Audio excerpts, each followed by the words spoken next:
to the Stephen Knight Show. Welcome back to another Monday. We're back with the latest in sports, fashion, movie reviews, hot topics, and of course, the best in indie music.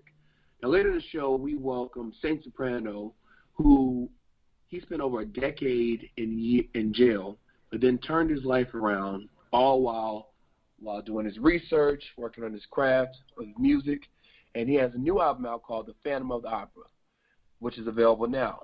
Then the self-proclaimed King of Hoodbridge of Virginia, Amiss O, he'll share his story as well. Both of these guys, they took a turn kind of in the wrong direction, but they turned their lives around. Now they're living a dream, making music and sharing it with their fans. But Amiss O, his new album is called Immortal Glory. That's also available. He has a new single called DIVA Look, featuring the one and only Snoop Dogg. So definitely want to hear their stories and listen to their music. It's pretty good. You definitely like it. Now, later in Hot Topics, we're discussing everything that's going on in this crazy world we seem to be living in, so tune in for all that. I want to remind you, we were nominated for 3 ATL Hottest Entertainment Awards, one for Hottest Radio Show, The Stephen Knight Show, then one for Hottest Online Radio Personality, me, Stephen Knight, and then one for Hottest Rising Superstar, me, Stephen Knight. So please go to atlhottest.com, and that's atlhottest.com, and vote for us. We definitely appreciate your votes. There's a link on our website as well, theStephenKnightShow.com. I want to remind you all over social media, Facebook, Twitter, Google+, Instagram. Connect with us.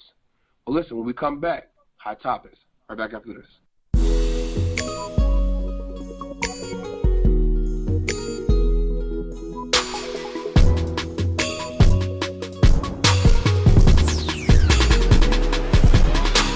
Never felt like this before.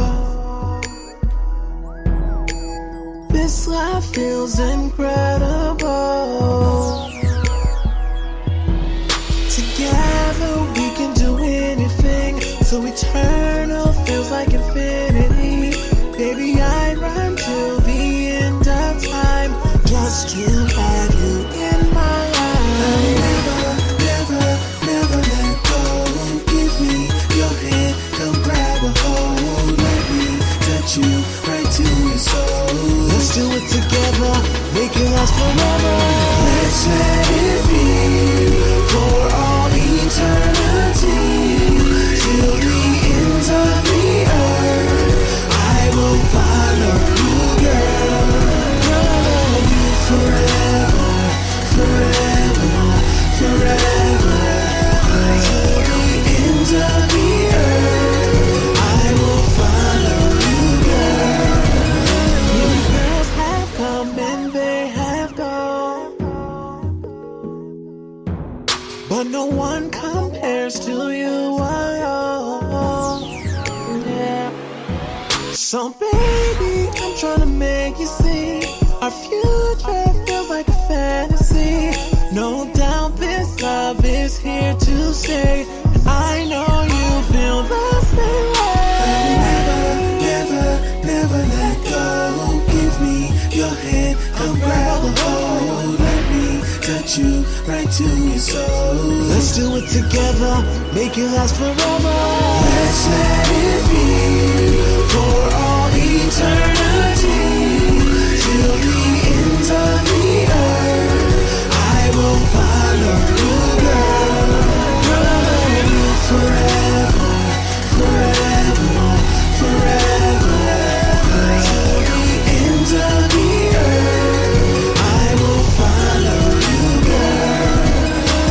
Day I felt to be everything you thought you'd ever need. I love you forever. I love you forever. Girl, I love you forever. I promise I'll always be true. 'Cause can't nobody do it like you. I love you forever. I love you forever. Girl, I love you forever. I love you forever. I'll never let go. Give me your hand, come grab a hold. Let me touch you right to your soul. Let's do it together, make it last forever. Let's let it be for all eternity. Till the ends of the earth, I will follow you, girl. You'll love you forever.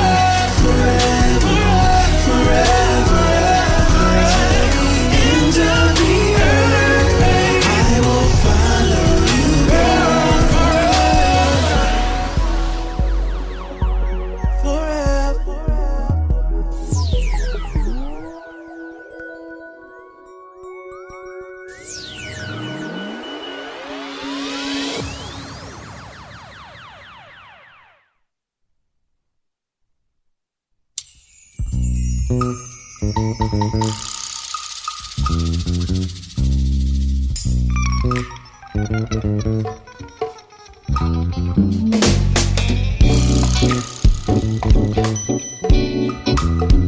me, bartender.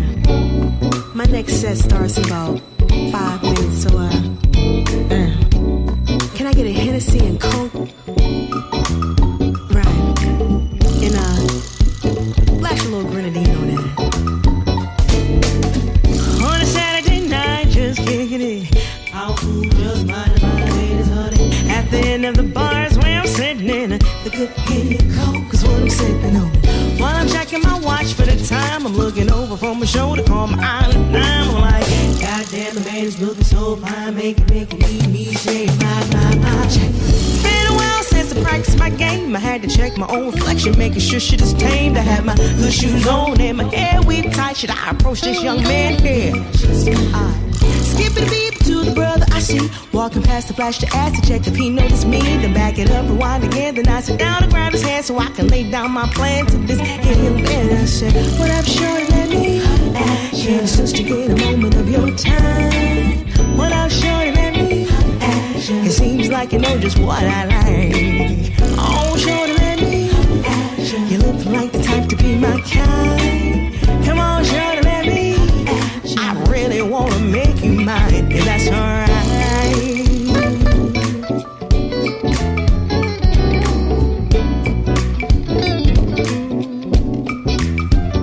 If that's alright. Excuse me. Somebody sing over here. Pardon me, 'cause I can hardly speak, but do you mind the conversation, honey? What's your name? You got a name I can use so I can introduce me. But if you like, just take a minute just to be more sweet. I hope I'm not spitting this from here to place, but I can help it. I just got you written all on my face. Looking fine from your head straight down to your features. Picture me over you and you all over me, Shawnee. But if you gotta let it tell stay, 'cause I just ain't the type of chick to eat a leftover plate. But if not, everything is everything and you'll see. And don't you worry about the figure, the trick is on me. So what up? Come on, shorty, let me holler at you. Now tell me, can it be if you with me? Oh, shorty, let me holler at you. That's the way I'm trying to make it be. What up, shorty, let me holler at you. Now really, ain't got that much time now. Oh, shorty, let me holler at you. I really wanna make you mine. If that's alright, yeah. If that's alright now, hey, if that's alright, baby, shorty, can we kick it some time, yeah? Hey, shorty, come on, shorty, shorty, oh, come on. I say, come on.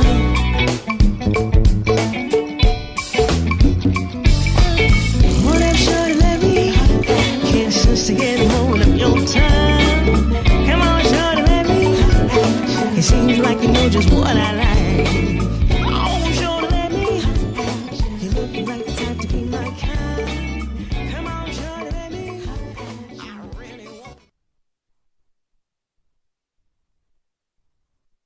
Well, my boy Stephen Knight, and you are now tuned into the Stephen Knight Show. Make sure you check it out, Immortal Glory album on all your major platforms with the Diva Look single featuring Snoop Dogg. Once again, the Amiss O and the Stephen Knight Show. Arrow.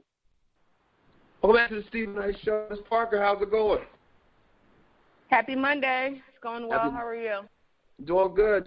We've been up here in New York and New Jersey and having a good weekend. How have you enjoyed it so far? I love New York, and I had a great time. We're in Jersey for work. It's been a long day, but, it's always good to kind of be out of your city and changing your environment a little bit. So heading back tomorrow evening, and looking forward to kind of regrouping. But it's been a great trip. Yeah, I agree. Definitely good food, good people. Tomorrow's Halloween. Any plans for Halloween? Depending on how I feel when I get back. Right. So I'm going to play that one by ear. I normally don't go out for Halloween because it's usually during the week. Right. But depending on how I feel, I'll probably do something if I feel it. I hear that. What about you, Chicky? How's it going? How's your weekend? Hey, my weekend was pretty good. That's good. Productive as usual. Getting these films out of here. Mm-hmm. Right. Right. And you guys are up in my old neck of the woods, New Brunswick. Exactly. I thought about it. Home of Rutgers. Yeah. I've done street Rutgers, actually. Fun fact, my aunt and her then husband used to own a private school in New Brunswick, New Jersey. It's since closed, but one of their student interns that came through the school to work for a couple of summers was the R&B, now gospel singer Regina Bell. Oh, yeah. Oh, wow. Yeah. That's a fun fact. Do you have any plans for college? No, working. I mean, we'll see what happens, but it's been a great weekend, but a long day today, and I come back tomorrow, so we'll just kind of see how that works out. But, all right, so the question of the day is, what bad habit do you have?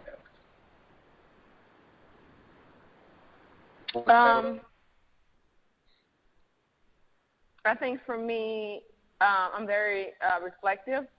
I have lots of bad habits, but I think sometimes I can be impatient, and I catch myself in those moments as well.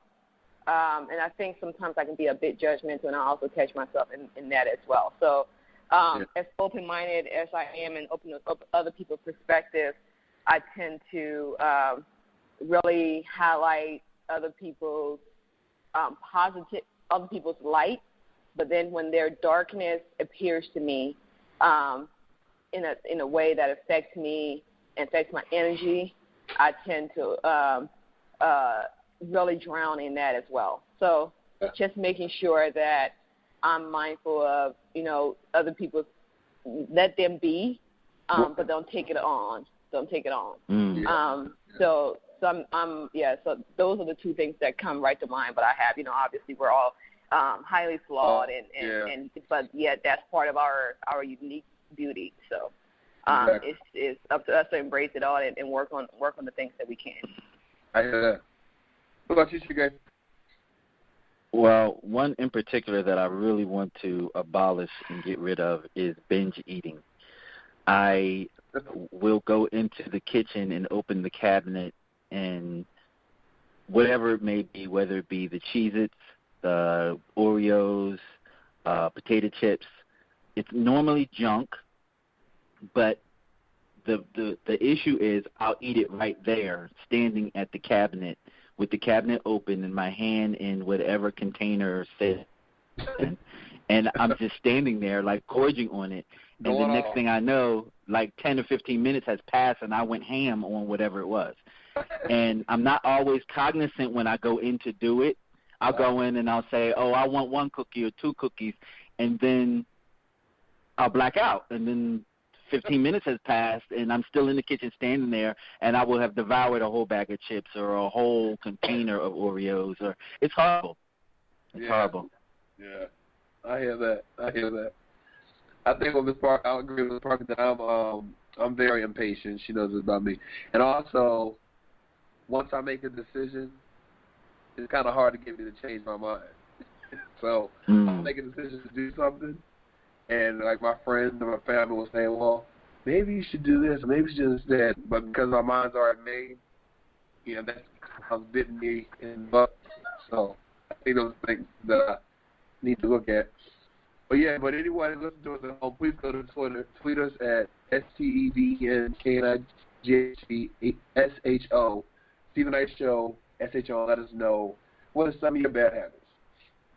All right, hot topic. So I don't know if you heard over the weekend, the Migos released a song with Cardi B featuring Nicki Minaj. Apparently, Nicki Minaj may be feeling some kind of way about the song. It's called Motorsports. Apparently, people are saying that Nicki's verse was not meant for that song. It was meant for a song called For You, which was a remix with Quavo. And somehow her voice got on this song. And they say that you can tell that she wasn't meant for this song because what she's rapping about has nothing to do with what everyone else is rapping about. And she has not publicly endorsed the song on her social media sites or in any interviews or anything. So there's hint that she might feel some kind of way about it. She kind of, in some people's eyes, made some jabs on social media. Do you feel like, how would you feel if you were her and you recorded something for a certain intent and then it was released or something else? Because, a lot of people are kind of put them up against each other, Cardi B and Nicki Minaj. So what are your thoughts on that? But honestly, that's a part of the business. It happens.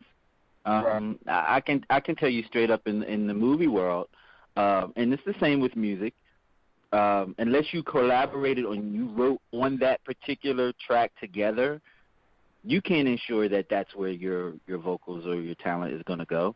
When you appear in a movie, if you're an actor, unless you're producing or doing some other role in the movie, you go and you lend your talents and you roll out. Yeah. You may not even make it to the final cut. You know what I mean? You may not even wind up being in the movie.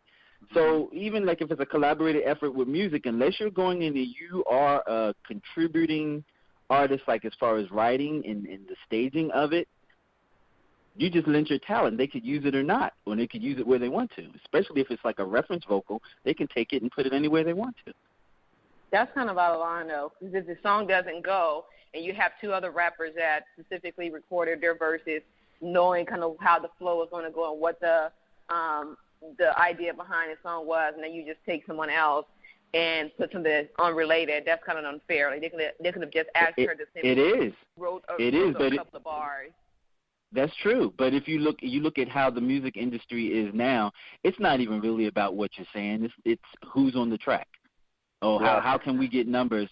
You have fame and popularity. Let's just say you're in it or put you on it so we can get the numbers. It doesn't matter. I mean, it does matter, but it doesn't matter. I think what they did to kind of capitalize on the fact that people kind of, because Cardi B had the song, her number one hit song that she has, and that people were trying to pair them up against each other, Nicki and Cardi B. So they used this as a stunt, like a better words, to kind of, keep that momentum going. But as an artist, I can see that. I'd be pissed off. But like you said, that's unfortunately that's the industry that they're in. Here we go. All right, well, Paul Manafort surrenders to FBI over Mueller investigation charges. Now, on Saturday, it was reported that a grand jury had approved the first charges in special counsel Robert Mueller's investigation into the Russian meddling in the 2016 presidential election. Now, today in the New York Times, they report that former Trump campaign boss, Paul Manafort, and his former business partner, Rick Gates, had surrendered to the FBI to answer for the accusations against them. Now, though the indictment has not been publicly uncovered, MSNBC has reported that the crimes are said to be financial. Now, allegedly, Manafort and Gates hid money from the U.S. government and never paid tax on roughly $75 million that are manipulated in offshore bank accounts. That said, these financial-related crimes doesn't mean that other charges regarding Russia won't be filed against Manafort. So what are your thoughts that now we're starting to see, for so long we're hearing all this Russia meddling, and now we're starting to see it kind of play out in the first indictment. What are your thoughts on that? I'm personally happy. I'm glad to see this stuff is unfolding. I've been waiting for this, and I'm glad they cracked the egg and it's starting to ooze. I was actually titillated when they ran a raid on his house in the wee hours of the morning. Yeah. I knew that they were going to be onto something when they started doing stuff like that. It's very rare that you get to see this type of law enforcement when it comes to our federal government officials, because normally they have the means to take care of it or to cover it up or to pay people off. But I'm glad this is happening. And furthermore, Trump keeps saying that this has nothing to do with collusion. It's directly something to do with collusion. And this is a man that you had in your inner sanctum. He was actually a part of your cabinet. So I can't wait for this egg to crack completely open. Absolutely. Yeah, but for me, I'm just curiously waiting. I don't have kind of any reaction to it because I think my faith in politics and things moving forward as far as the current administration having faith that something is going to be done to correct all of the insanity that's going on. It hasn't, nothing has taken place. I think my faith is a little bit low. So I guess I'm personally just going to watch it and see what happens. I didn't really have a reaction to it, either positive or negative, just because, like I said, I don't have any faith in really the proceedings. Yeah. I think it is interesting, though, because, for so long we've been hearing how there's nothing behind this, the media, it's fake news and all this kind of stuff, and now we're having our first indictment. I'll be curious to see how this plays out, because, as you said, a lot's happened and not much has been done about it, but it'll be curious to see if anyone else in his cabinet or in his administration starts to feel some of the ramifications of this. But definitely, this is kind of big. Well, what is the other gentleman's name that actually pled guilty? Because they're squeezing him like a lemon. He's the one that's spilling all the beans. Is that Rick Gates? I don't remember his name. No, it's it didn't sound right. That was on. Yeah, it's a gentleman that was on. That Trump administration keeps saying that he was on a voluntary security council for Trump during the campaign, but the funny thing is 80% of those guys are volunteering at that time, so that's not really abnormal.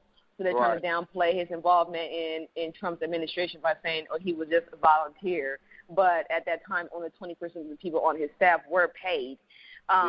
So I can't remember the gentleman's name, but apparently he has been working, wearing wires and stuff for about 4 weeks now, trying to gather information. So they are pretty much kind of just assuming that he have actually spoken to Trump, because they said Trump was really bothered today and didn't go to work until noon because he was trying to see what unfold. But they think this gentleman was able to wear a wire and get a lot of really good information on the people that he needed to. So the reason they're releasing this now is because the news is saying that they got the information that they needed. So we'll see. We will see. And of course, Trump tweeted today. He said that all of this, was wonderful happened before he joined his campaign, but why is everyone focused on this and not focused on crooked Hillary Clinton and Democrats? So of course he's trying to duck and dodge this one, but we'll see what happens. We'll definitely see what happens. Well, I don't know if you heard, but Kevin Spacey came out the closet after teen molestation accusation. So of course we've all heard about the Harvey Weinstein scandal. It's bringing a lot of truth to a lot of the chaos that's gone on in Hollywood over the years. Well, according to TMZ report, actor Anthony Rape has accused House of Cards actor Kevin Spacey of trying to molest him when he was only 14 years old.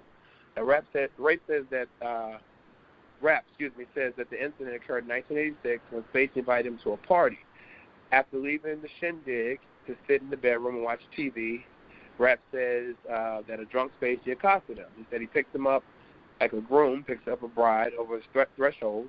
He said, but I don't like squirming away initially because I'm like, what's going on? He says, then Spacey laid down on top of him. Now, Spacey took to Twitter and said pretty much that he doesn't remember if this did happen. He said he probably was drunk if it happened. He said, but if it did, he apologized to Rape. He has a lot of respect for him. And then he later on said that he is gay.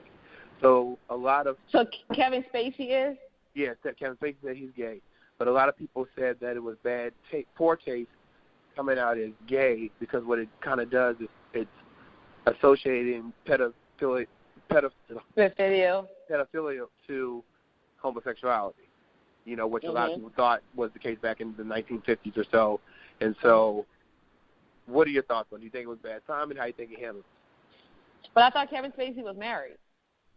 Well, apparently people said in Hollywood it's not a secret that he's gay, but I guess to the public, I don't know if he's married or not. Do you know if he's married, Chika? I don't. I thought that he was, though. I thought that he was married. But here nor there, his publicist needs to be shot and fired because that was a bad spin. That was a horrible spin. Own up to what you did. You molested a child. And move from there. Your homosexuality had nothing to do with that situation.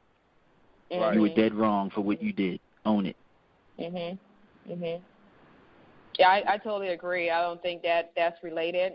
There are pedophiles, heterosexuals, and homosexuals.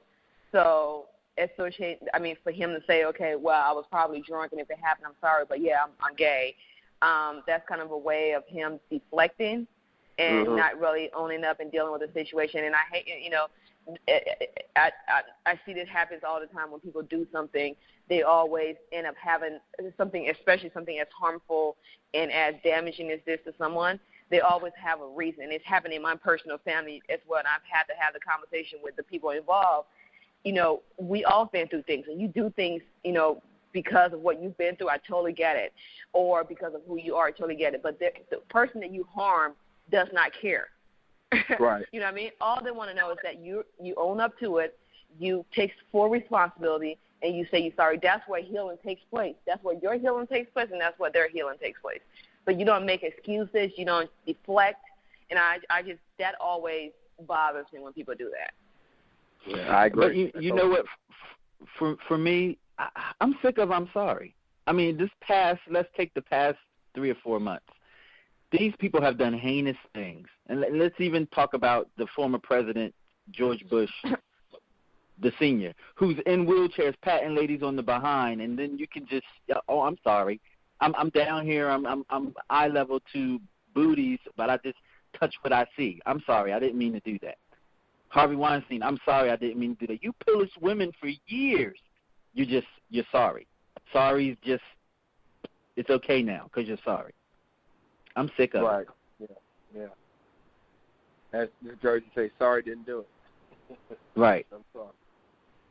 All right, well, last story, Kathy Griffin versus Andy Cohen. Now, Kathy Griffin and Andy Cohen's failed friendship has been nasty, turned to a drug and misogynistic behavior accusation. So, I don't know if you saw it, but Kathy Griffin came out with a 17-minute long video over the weekend that's gone viral where she, spoke against Bravo's Andy Cohen as well as TMZ's Harvey Levin.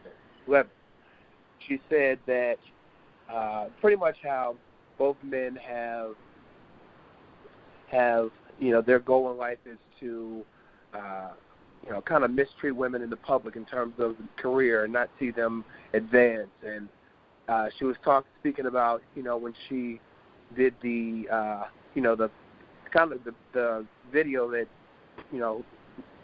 impact her career, where she did the fake Donald Trump head. She was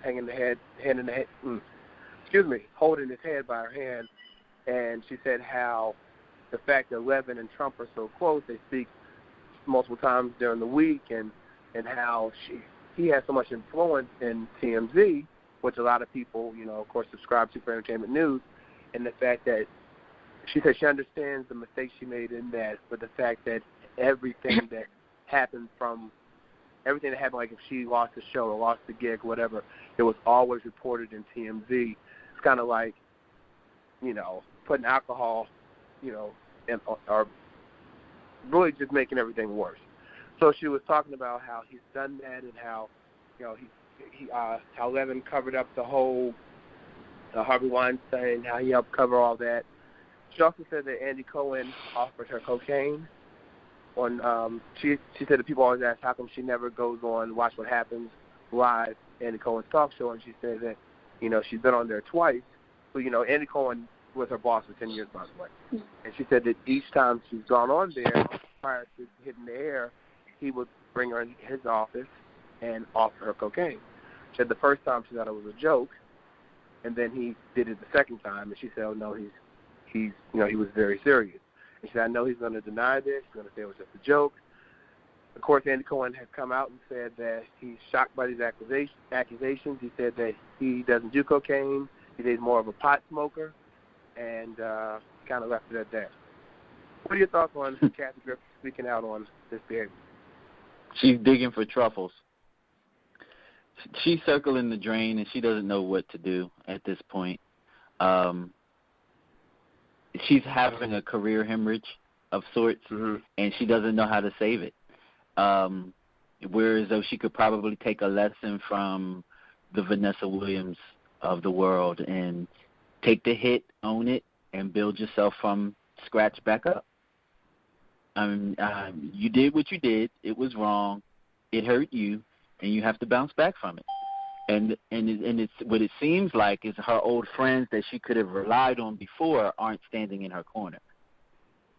But, you know, if you really have talent and you really have a fan base, you can come back from it. It's just going to take more work. Okay.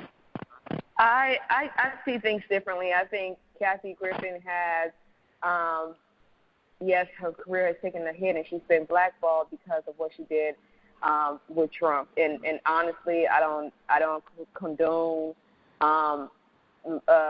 you know, speaking of murdering or, you know, anyone being murdered or whatever the head thing symbolized.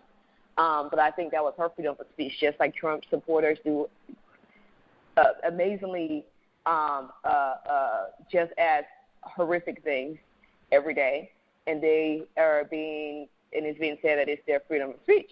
So, but I can understand where she is in her career, because obviously people that are in power have to make decisions that are based on whether or not, you know, their position is secure.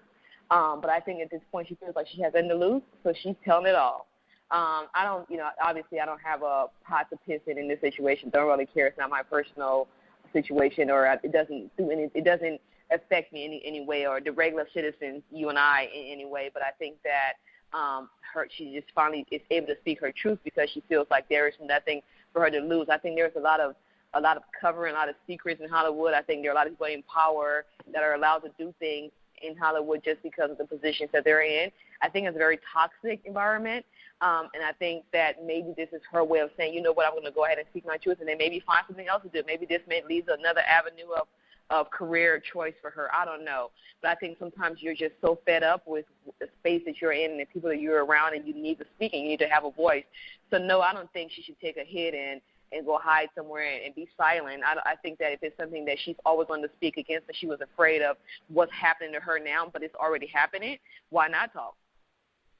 It's interesting because on the beginning of her video, she played a voicemail from Hardy 11, and he was asking her to call him, and she said, "How did he get my number? I don't know. I don't talk to him. How does he have my personal number?" And so, you know, I think you watched the video and you kind of decipher what you want from it, but I do think that it sounds like that she has taken a lot. She's gone through a lot. She was talking about she was naming people that work for Bravo, work for these networks, and what they've specifically done to her and to other women that she knows, and so I think she was speaking out against it. I think that with that comes a huge risk, but there could be something else on the other side. So I guess we'll see what happens with Miss Kathy Griffin. Yeah, Before we go, I'm sorry. Her RX from me, I would say, take it on tour. Take it on tour and talk about it. That's what you do best. You get on stage and you make people laugh. You're known for being on the D list, which you're really on the D list now. Take it to the art. Take it on tour. Share it with the world. Make some money off of it. That's true. Well, before we go, Ms. Parker, you want to talk about the conversation we had last night? You can go ahead. I mean, I'll chime in. Okay. Yeah. So last night, me and Ms. Parker had this conference in New Jersey, and so we were going to go get something to eat last night, but it was storming. We were storming outside, so we decided just to go to the restaurant/bar in our hotel. And we were sitting there, and there were people in there talking and whatnot. And we ended up talking to the historian who was there with his colleague. And this other girl, she was from Dallas, and this other gentleman, I'm not sure where he's from. We had the most impactful and insightful conversation about race relations, and me and Ms. Parker, of course, are African-American. The historian and his colleague, they were both Caucasian. The girl from Dallas is Caucasian. She actually admitted to, and she came out later in the conversation that she had voted for Donald Trump, but she doesn't agree with any of his policies right now. She's kind of disappointed in her vote, but she did not like Hillary Clinton. And then both of the historian and his colleague voted for Hillary, but the woman, his counterpart, two of her children voted for Trump, and one of her children did not vote, period. And so we got in this long conversation about race, relationship, and the state, race relations, and then the state of, of what we're seeing now with this division and this divisiveness that we're seeing in our country. And it was just hearing different perspectives of why the young lady from Dallas, why she voted for Trump, And so I don't know, but we all walked away from that conversation, I think, a little bit more enlightened to other people's perspectives. And we all hugged and wished each other well. And we were down there for a few hours. It was just a really enlightened conversation. I know Ms. Parker, you posted about it on your Facebook page today, and I just thought it was just something. I think it's a conversation that people need to have to help us bring us together so that we can understand each other more instead of arguing and just this other craziness that we're starting to see. Yeah, I think the difference between this conversation and other conversations that I've seen taking place and didn't want to be a part of is that everyone involved, I think, at their core was a compassionate, good person, right? And I think that's what it takes, because I think in the other conversations where people have lost their compassion and their ability to have empathy is when you're able to put yourself in other people's shoes without being able to directly relate to their experience as a human being, but you can still put yourself in other people's shoes and say, you know what, I can kind of see that from their perspective. That makes, that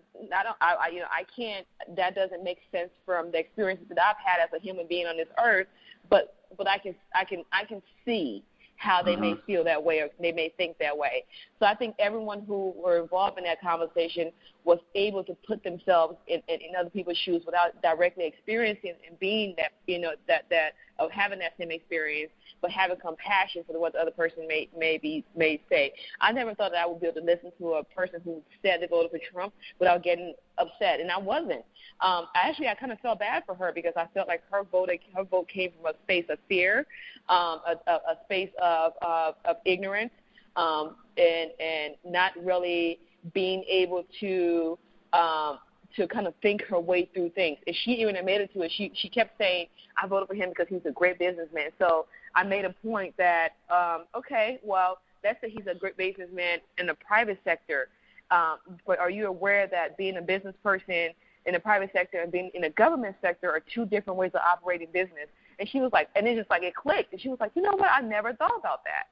It runs completely different. It's like two completely different businesses. Like you can't be. It's very rare for somebody to be successful in a private sector as far as business minded and be able to translate that same success in the government relations, because everything has to be approved and it's ran differently.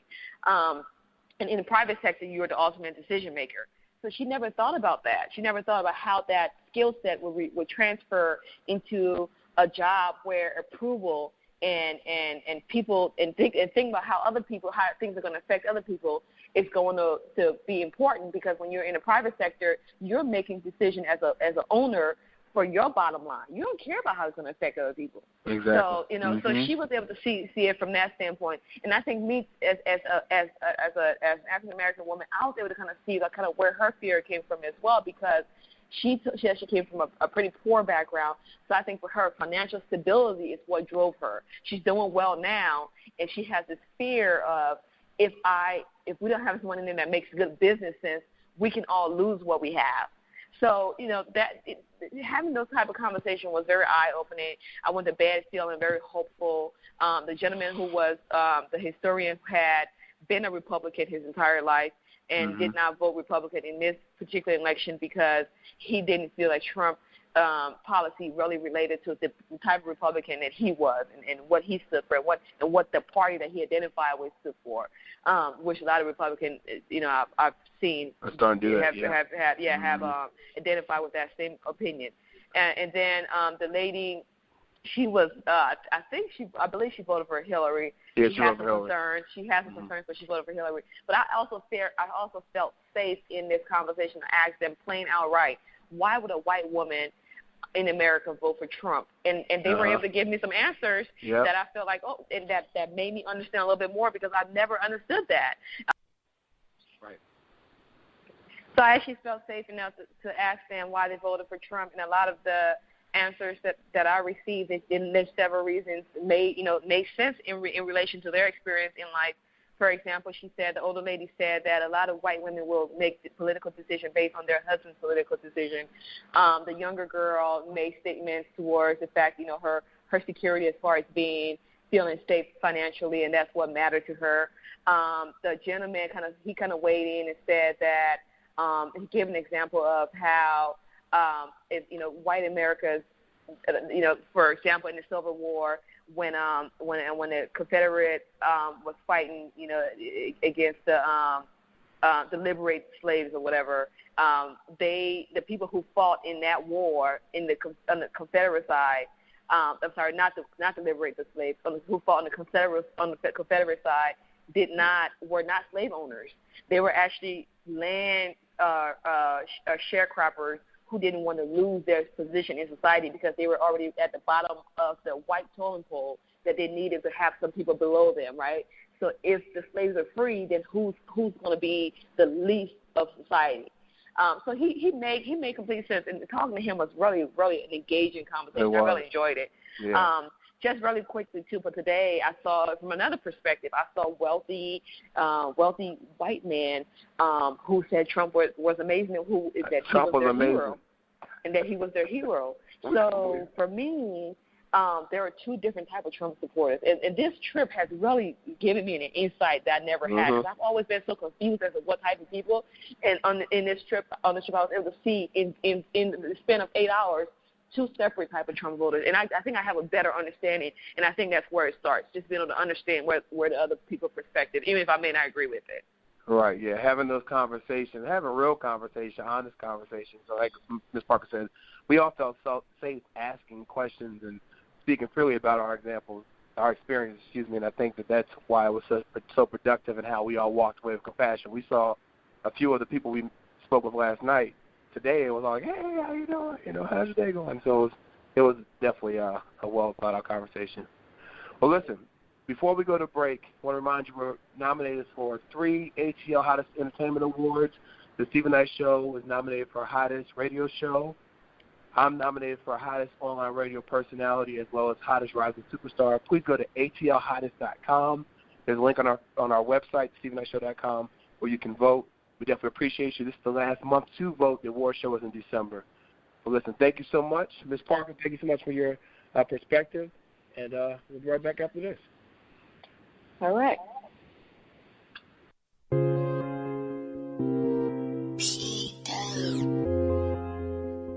I just want to be the one. I just want to be the one to make you fall in love.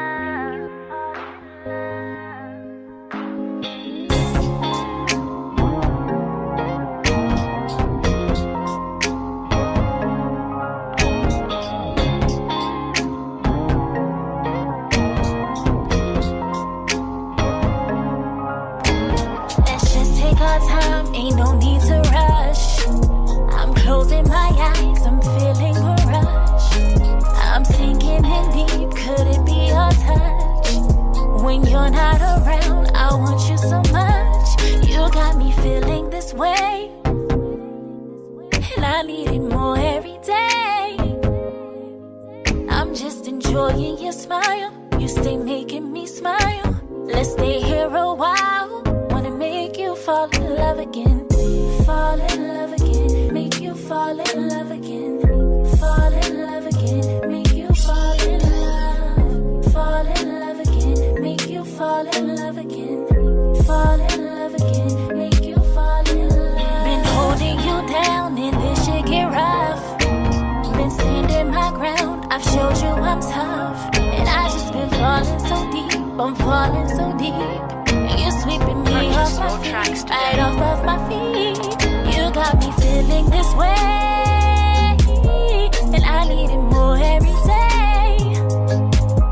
I'm just enjoying your smile, you stay making me smile. Let's stay here a while, wanna make you fall in love again.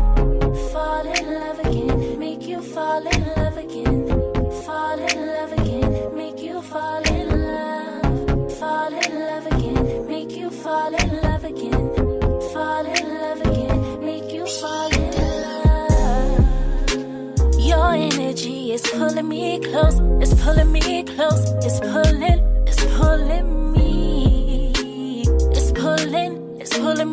close, it's pulling me close, it's pulling me. It's your vibe, your swag, your smile, your style is calling me. It's calling me. It's your vibe, your swag, your smile, your style is calling me. It's calling me.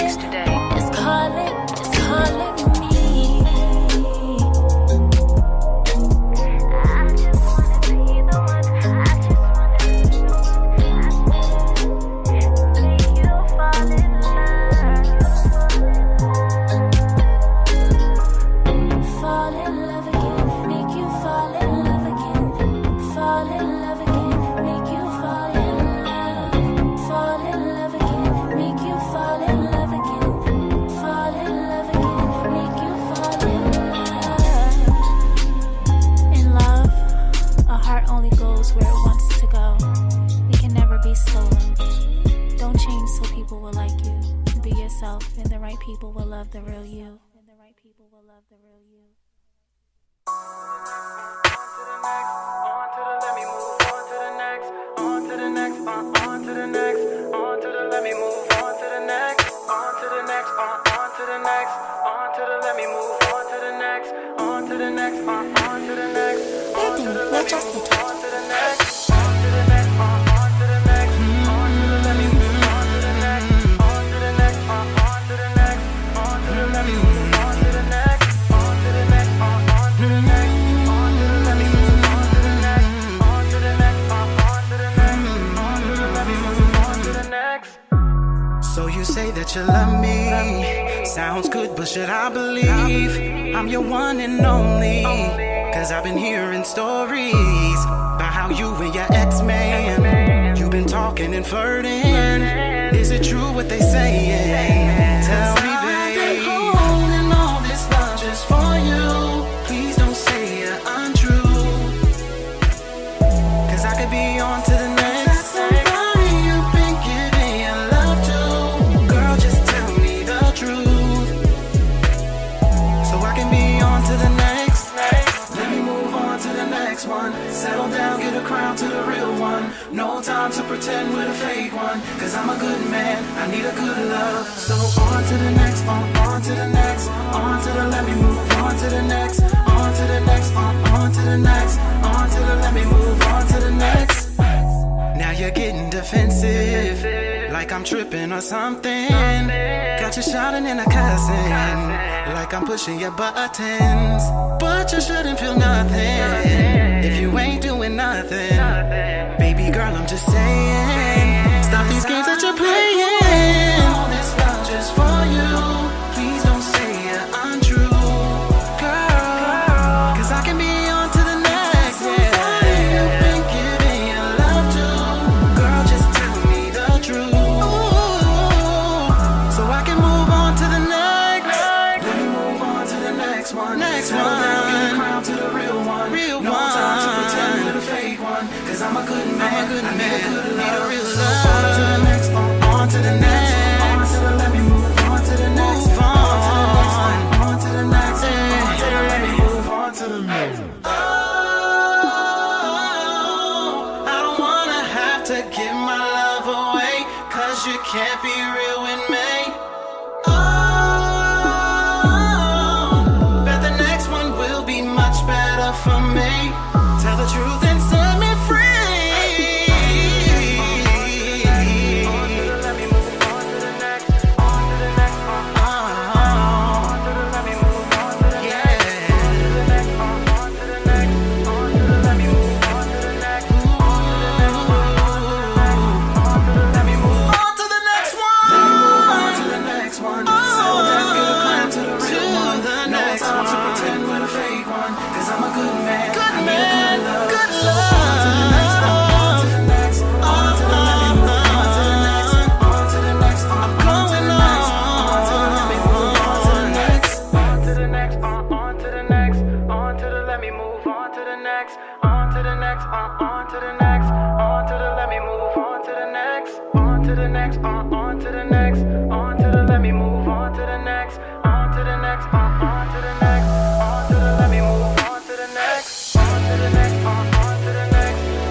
Welcome back to the Stephen Knight Show.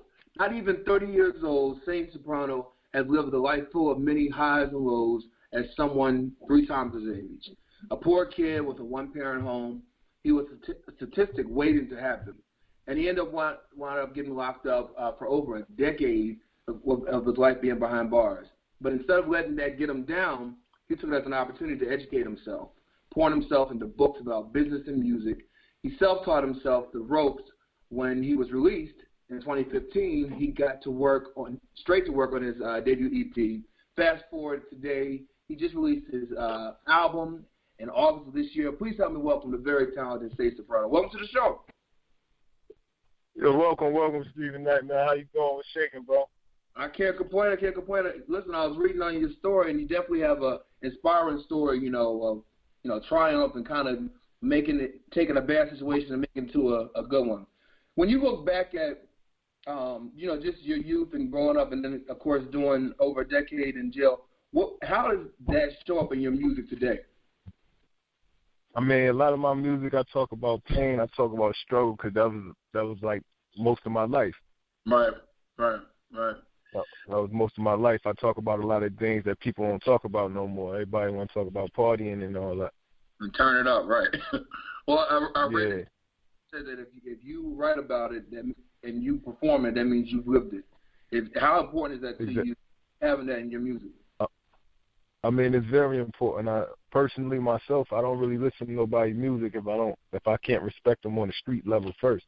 Right. A lot of people portray an image, and they're living a life or they're rapping a life that they never seen, or a life that they only seen on TV or seen around them, but they never was a part of it themselves. Yeah. So I try to stay away from that. I try to give them realism in everything I give them. Most definitely. So let's talk about your childhood. Tell us about growing up. You were in a single-parent home. How was that experience for you? I mean, it was a struggle. You don't really realize that you're in a single-parent home till you get older and can really look back on it. You don't really know what's going on. You don't know you're a statistic. You just know that you ain't got no dad. Ain't no dad here. Mm-hmm. Yeah. And then you get locked up for a decade. I mean, that's a long time. Well, what was going on, like, through that process? I know when you first got locked up, did you from the jump say, I'm going to turn this situation to my own, or is it something that happened over the years? I mean, I knew I was going to turn to something positive. I just wasn't sure which direction I was going to go with it. I ain't had no choice but to make it a positive situation. If not, I just keep winding up in the exact same situation over and over again. Exactly. When did you fall in love with music? When did I come up with the music? When did I start focusing on it? When did you fall in love and know that's what you wanted to do? Yeah. Man, I fell in love with music when I was younger. When I heard Brenda Got a Baby, that's when I fell in love with music. Yeah. I heard you're a big Tupac fan. Yeah, that's my favorite rapper. That's my favorite rapper. I remember sitting there watching the box, the music box, on the floor model TV and all that. Brenda's Got a Baby came on. You had to fall in love with music when you heard Pac. If not, most definitely, there was something wrong, something going on with yourself. All right. So did you decide to pursue music after being locked up or before that? Nah, when I got locked up, I decided to pursue music because I realized I was good at it. Right. And then before I never used to write music. I just used to freestyle. I used to just freestyle, and I did a cipher. As soon as I got upstate, I did a cipher in the yard. And when I did a cipher in the yard, it was with my boy Green 007. It was a few other people, but the reaction that everybody gave me let me know that it was something that I should pursue. Yeah, that was like confirmation for you, right? Yeah, it was a confirmation for me. It was confirmation. So you self-taught yourself, and I think this was very, big of you to know to do this, not only on the music, but also the music business. How did you do that? What was your, how did you know where to look and where to go? Well, honestly, I didn't know where to look and where to go in the beginning. So I was just reading as much as I can on business in general. Then once I started learning business in general, I was able to find out what to look for specifically in regards to the music business. Right. Because I realized there's a whole bunch of people, I'm from Buffalo, New York. It ain't really nobody making no noise out here Well, it wasn't nobody making no noise for years, but it's been a whole bunch of people doing music my whole life. Right. But they never made it to a main stage or a big stage or a big arena. So I had to find out what they was doing wrong, and I realized what was going on was the business. They got good music, they just didn't know the business. So I took the same attitude that I used with the streets, and I took it to the industry. And that's where I'm at. I'm having an interview with Stephen Knight right now, so I guess it's going great. I heard that. So listen, you get out winter 2015. I mean, I've been in there over a decade. What's going through your mind then? Are you motivated more than ever? I mean, what's going through your head at this point? What was going through my head was, how can I take over this industry? Yeah. And I felt like it was a lot of what's the word, fugazi. It was a lot of fugazi things going on, and I said, I know I got a story to tell, and I know it's some people who want to hear it. Right. So I just came home focused on that, and when I stepped into the booth, it was everything else happened. That's when Juice came and everything else. Yeah. And like I said, I'm here now. Most definitely. That debut EP, how'd you know who to work with? Did you already at that point start building a name for yourself? People kind of knew who you were? How'd you get started on that? Actually, the EP was something that my business partner decided I was gonna come home and drop an album straight off rip. Right. So they said it wasn't good business wise. I mean, they like, yeah, it's good music, but at the same time, you don't want to give them too much because it's about business. We ain't gonna really make no money from it. It really ain't it's no point. Build your buzz first before you give them the album. So I actually came home and I dropped the EP, but when I was recording the EP, I was actually recording the album at the exact same time. The album been finished for more than a year. I just now decided to drop it because all the paperwork was in order. Exactly. And the time was exactly. Right time. It's all about timing. So you have a song I'm sorry. Go ahead. No, I actually got more than 100 songs recorded right now that I'm gonna put them out as soon as the time right. Including what I'm still recording, working on right now. You weren't playing when you came out there. You were ready. For sure. Exactly. You have a song we played on our show when your people first sent it over to us called Bully Life, and that features Beanie Sigel. Tell us about, I know that you, after, Tupac was your go-to, that was your major influence, but then you fell in love with him in terms of respecting what he does, Beanie Sigel. Tell us about that relationship and how you got this song going. Well, Beanie Sigel, I mean, I fell in love with his music because, like, I like hearing about the pain, the struggle, the things that people go through in regular life, and that's basically what he give you. Anytime you hear Beanie Sigel, you're gonna hear the pain and struggle, and you're gonna hear real life situations. Right. So, of course, I was drawn to him and the whole state property movement. I loved it. Mm-hmm. Yeah. I loved it. And what happens is, because of my standing in regards to the respect thing in the streets, though, we had a mutual friend that linked us up, and he actually called me. Yeah, he called me and told me he would be in Rochester in 45 minutes. Can I get out there? Wow. And, I was on an ankle bracelet at the time, so I had to call my PO. My PO green-lighted it, so I rode out there. It was 45 minutes away from me. I rode out there to Rochester, New York, and after that, he left with me. He came back to Buffalo, New York with me and stayed the weekend with me. We kicked it, we chilled, and we got to working. Wow. So tell us about your current album. What's it called, and what can we expect when we listen to it? Well, the Phantom of the Opera, that dropped August 3rd. Okay. I named the Phantom of the Opera because I'm giving you a classic, and everybody knows the Phantom of the Opera is a classic. So I made sure I give it a distinguishable name. And the Phantom, I mean, I'm in the shadows. I was a person in the shadows. I was in the shadows 11 years of my life. Right. Yeah. So I felt like I had to give it to him. The Phantom of the Opera. It's a movie. Gave him 18 songs, and I think the people gonna love it. I ain't get a bad review yet. I haven't got a bad review about it yet. I'm looking at everybody tell me they love it. Reviews. Yeah, I'm looking at it right now. I love your label, Black Forbes List Entertainment. Tell us about that. I'm a person. I believe your name makes you who you are. Right. So my thing is, they got a Black Wall Street, Tulsa, Oklahoma. before it got bombed and everything, but we never had a black Forbes list. And I feel like your name make you who you are, and anybody who's with me, we gonna make it to the Forbes list. We gonna be on there. Yeah. And that was the purpose. That was the purpose of it. Like, we might not be on the Forbes list physically right now, but when you sign to the label, you already on the Forbes list. If you can visualize it, you can materialize it. So due to the fact that you signed to the label, we're gonna be on that Forbes list. It's guaranteed we're gonna make it there. Most definitely. So what's next for you? After I know you've got a lot of music in the vault. What do you plan on doing after promoting the album and all that? Well, right now I actually got a mixtape called I Shine You Shine that's featuring me and it's me and Slime Osama, which happens to be Young Thug's older brother. He's a Rich Gang, YSL and all that. We got a project. We already got 8 songs already done on it. And I also got this reincarnation mixtape I'm about to be dropping. I'm just looking for a date. It's finished already. Reincarnation, Machiavelli Returns. Yeah. I was actually thinking about dropping it Halloween or November 2nd, but I'm not sure yet. I got something. Me and my publicist got to come to the conclusion on what would be the best move for it. Right. So when you go, and then also, I'm sorry, go ahead.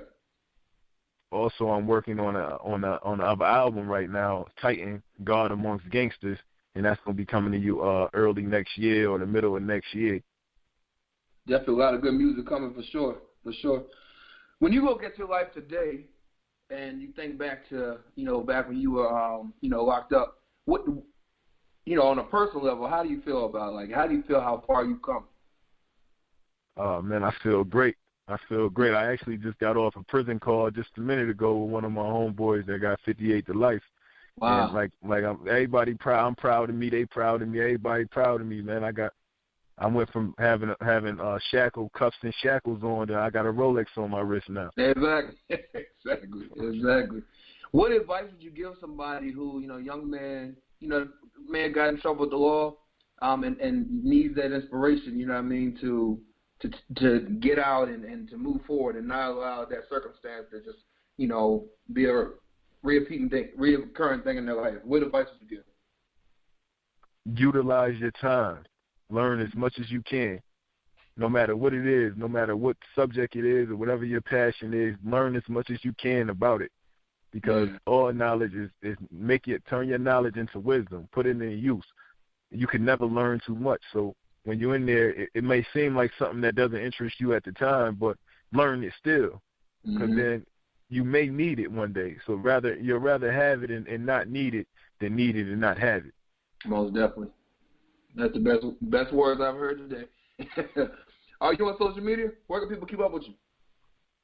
My Twitter is at @p_, or you could put at Saint Soprano.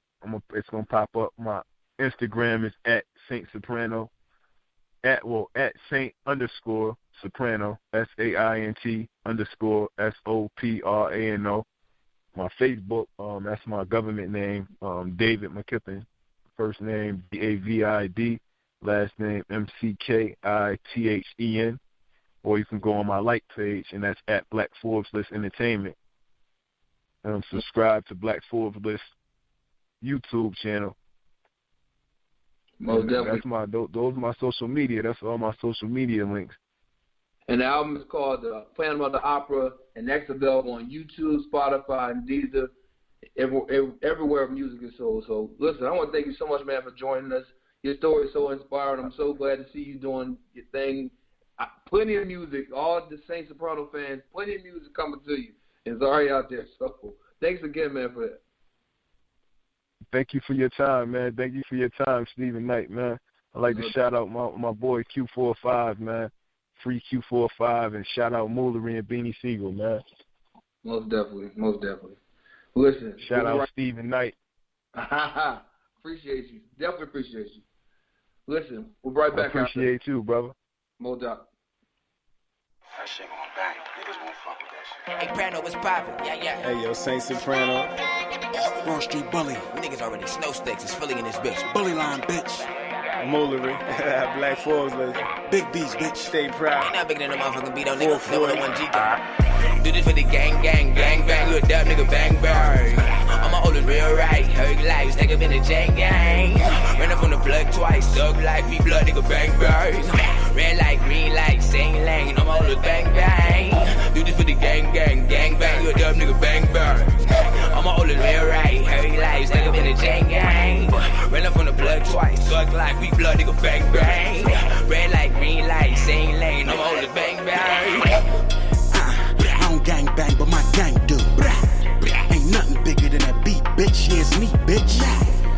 Bully like, clip drip, long ass gang. I pull that shit, get the hitting shit, get your wig pushed back. Bitch nigga on the plate, dub, plug ass nigga.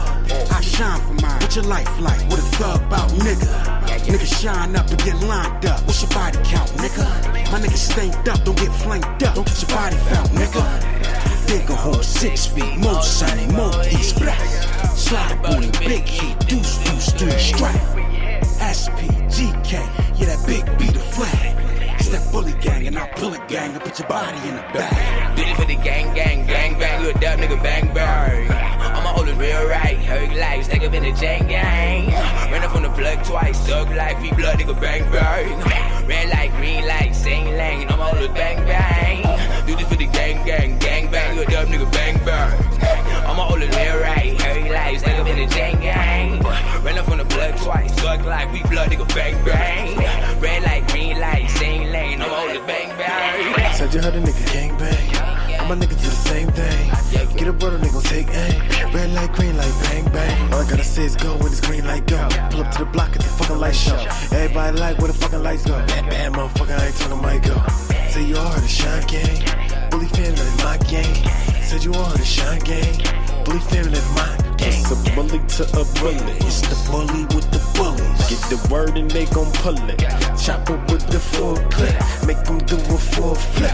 I ain't with the bullshit. What's a bull to a matador? That is what the bull get. I feel it in the air. These niggas, they been plotting. I make them feel it in their head. Why the fuck you think the clock is on? Do this for the gang, gang, gang, bang. You a dub nigga, bang, bang. All my oldest real right. Heard life, take up in the chain gang. Ran up from the plug twice. Thug life, we blood nigga, bang, bang. Red light, green light, same lane. All my oldest bang, bang. Do this for the gang, gang, gang, bang. You a dub nigga, bang, bang. All my oldest real right. Heard life, take up in the chain gang. Ran up from the plug twice. Thug life, we blood nigga, bang, bang. Red light, green light, same lane. All my oldest bang, bang. Do this for the gang, gang, gang, bang. You a dub nigga, bang, bang. All my oldest real right. Heard life, take up in the chain gang. Ran up from the plug twice. Thug life, we blood nigga, bang, bang. Red light, green light, same lane. All my oldest bang, bang, bang, bang.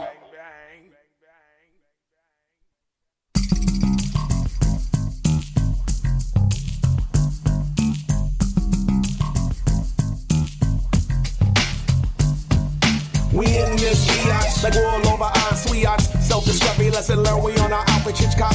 East Coast hard, West Coast hard. Rest in peace to Pop, poetic hip-hop. Round and round we go. Life cycle, tick-tock, it's me. Someone an anomaly, first degree of hip-hop hypocrisy. Never fit in what you motherfucking label me. As I sit back and watch, never interject. Money in the bank with the ill concept. Vision is clear, never gets complex. Chillin' on the scene like Peace Hotel. For the 1800 and vanilla coke. Sit back and chill, maybe even smoke. Summertime lounging, good to go. Chillin' at the beach, that's how we roll. I make it sexy, baby. Make it sexy, make it super fly. I make it sexy, baby. Make it sexy, make it fly high. I make it sexy, baby. Make it sexy, make it super fly. Make it sexy, baby. Make it shake it, just like sexy, baby. We do the scene stillers, way back Castillers. Hollywood Hill, real dealers, no filters. Louding in the cut with the cold chillers. Twisted on the sun, propaganda for fun. Run, forest, run, dream builders. Fly establishment, clean with fresh kicks. Good eating, sunbathing where the money went. Harlem bars, Harley stars, two twisted Uber cars. Stripper poles, diamond gold, church basket, tied and hold. Private gyms, salty ribs, exclusive diamond fold. Friends, purple label, more stable. Life coach, now you're able. Cabotins, spas, tins, freaky hints. But yo, where the money, where to make it sexy, baby. Make it sexy.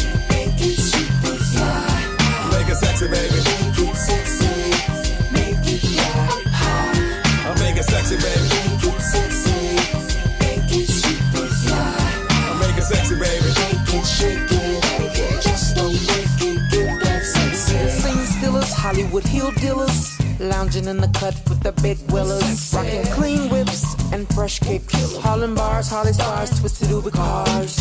Car ride by with the booming system, throwback vibe with a good intention. Love her who you are, don't be scared to mention. Chillin' with my beats, no ill pretension. Catch the waves, dancing days, Sundays, fun days, Fridays, payday, make money any day. Whatever you do, love it and be free. And remember, I'm making sexy, baby. Make it sexy, baby. make it super fly.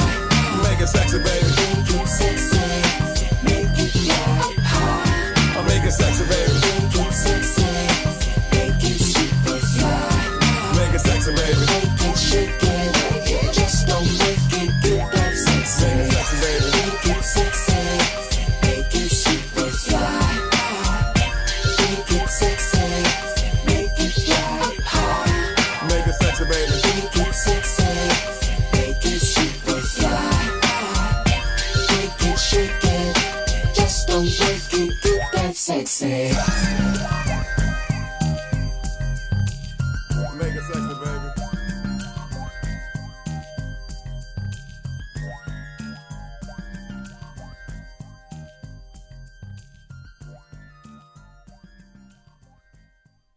The vulnerable one.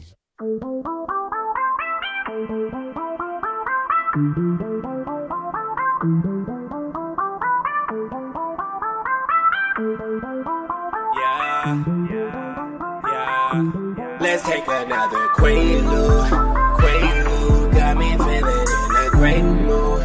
Great mood, all the models on that Grey Goose. Grey Goose, I can't feel my face, that's phase two. Phase two, let's take another Quaalude. Quaalude got me feeling in a great mood.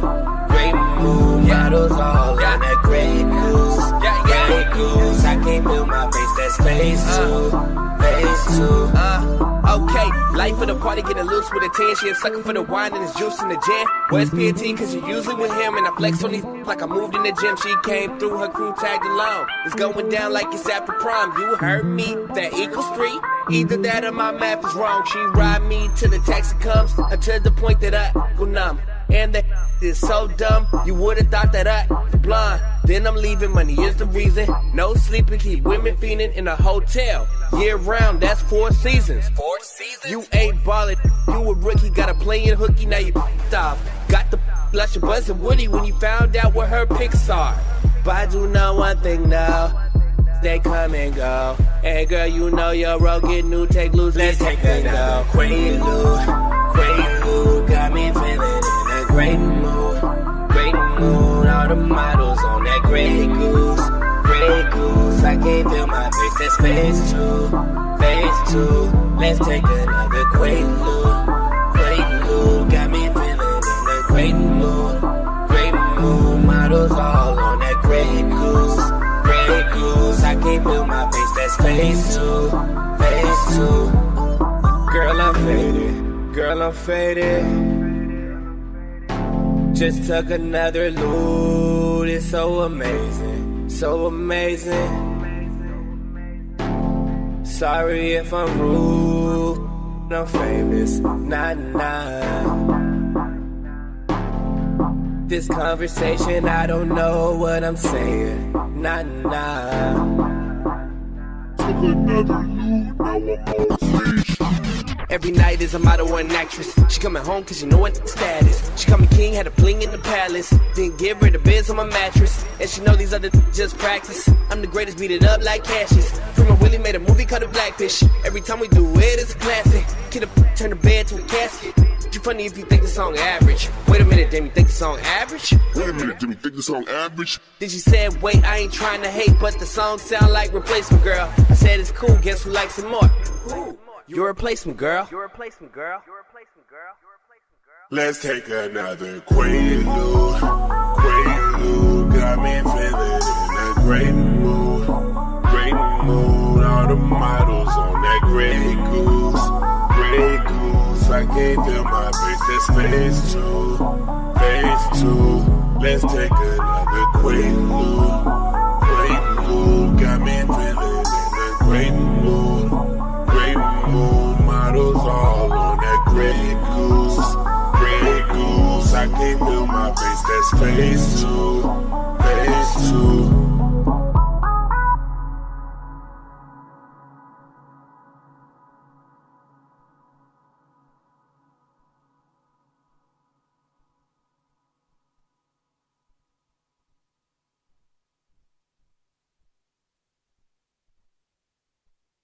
How y'all doing, people? Y'all speaking to Saint Soprano. You know how it go. Everything iced out. Black Forbes Entertainment, Bully Fam International. We listening to Stephen Knight Show. Tune in the #1 station in Atlanta. Going back to the Stephen Knight Show, our guest tonight is a self-proclaimed King of Hoodbridge, VA, a play on the words of his hometown, Woodbridge, Virginia. Now, in May of this year, released a new album, Immortal Glory, which features a duet with the one and only Snoop Dogg. Please help me welcome the very talented Amiss O. Welcome to the show. Here, how you doing? I'm good. How you doing? So you from Virginia? That's where I'm from. I'm from Central Virginia. I'm from Richmond. Okay, yeah, I'm up in Northern Virginia, Woodbridge. Yeah. So tell us about Hoodbridge. Why you say Hoodbridge, Virginia? It's a nickname we gave it here. It's our suburbs, but aggressive actions happen out here at times, and back. When I was at the street a lot more than I am now, I was responsible for a lot of those aggressive actions. So it was just a name that ain't come in a positive way, but it's something that we kind of just stuck with, I hear that.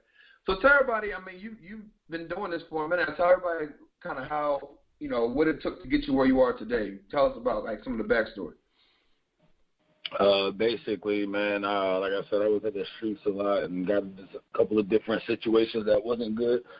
When I was away for a little bit, doing some time, I started, writing music and trying to, get my mind off things, putting things down on paper. And then by the time I got out, one of my homies that took me to a studio, I started working with a couple of different producers and engineers and started really learning the craft of music. And for real, I caught a deal with Stu Rick and Red Sony Distribution. Yeah. It was a short-term deal, but at that age, I didn't think I was ever going to get that high in music so quick. So I learned a lot, dealing with contracts and just knowing the ins and outs of music and how to actually structure music and work with producers aside to, just buying beats and rapping to them type of vibe. You know what I'm saying? Exactly. So, more of the professional aspect kind of it. I learned that quick. Yeah. So when did you fall in love with music? When did you know that this is what you wanted to do? I always loved music. Growing up, my pops used to have me listening to music, and my mom, she always listened to music.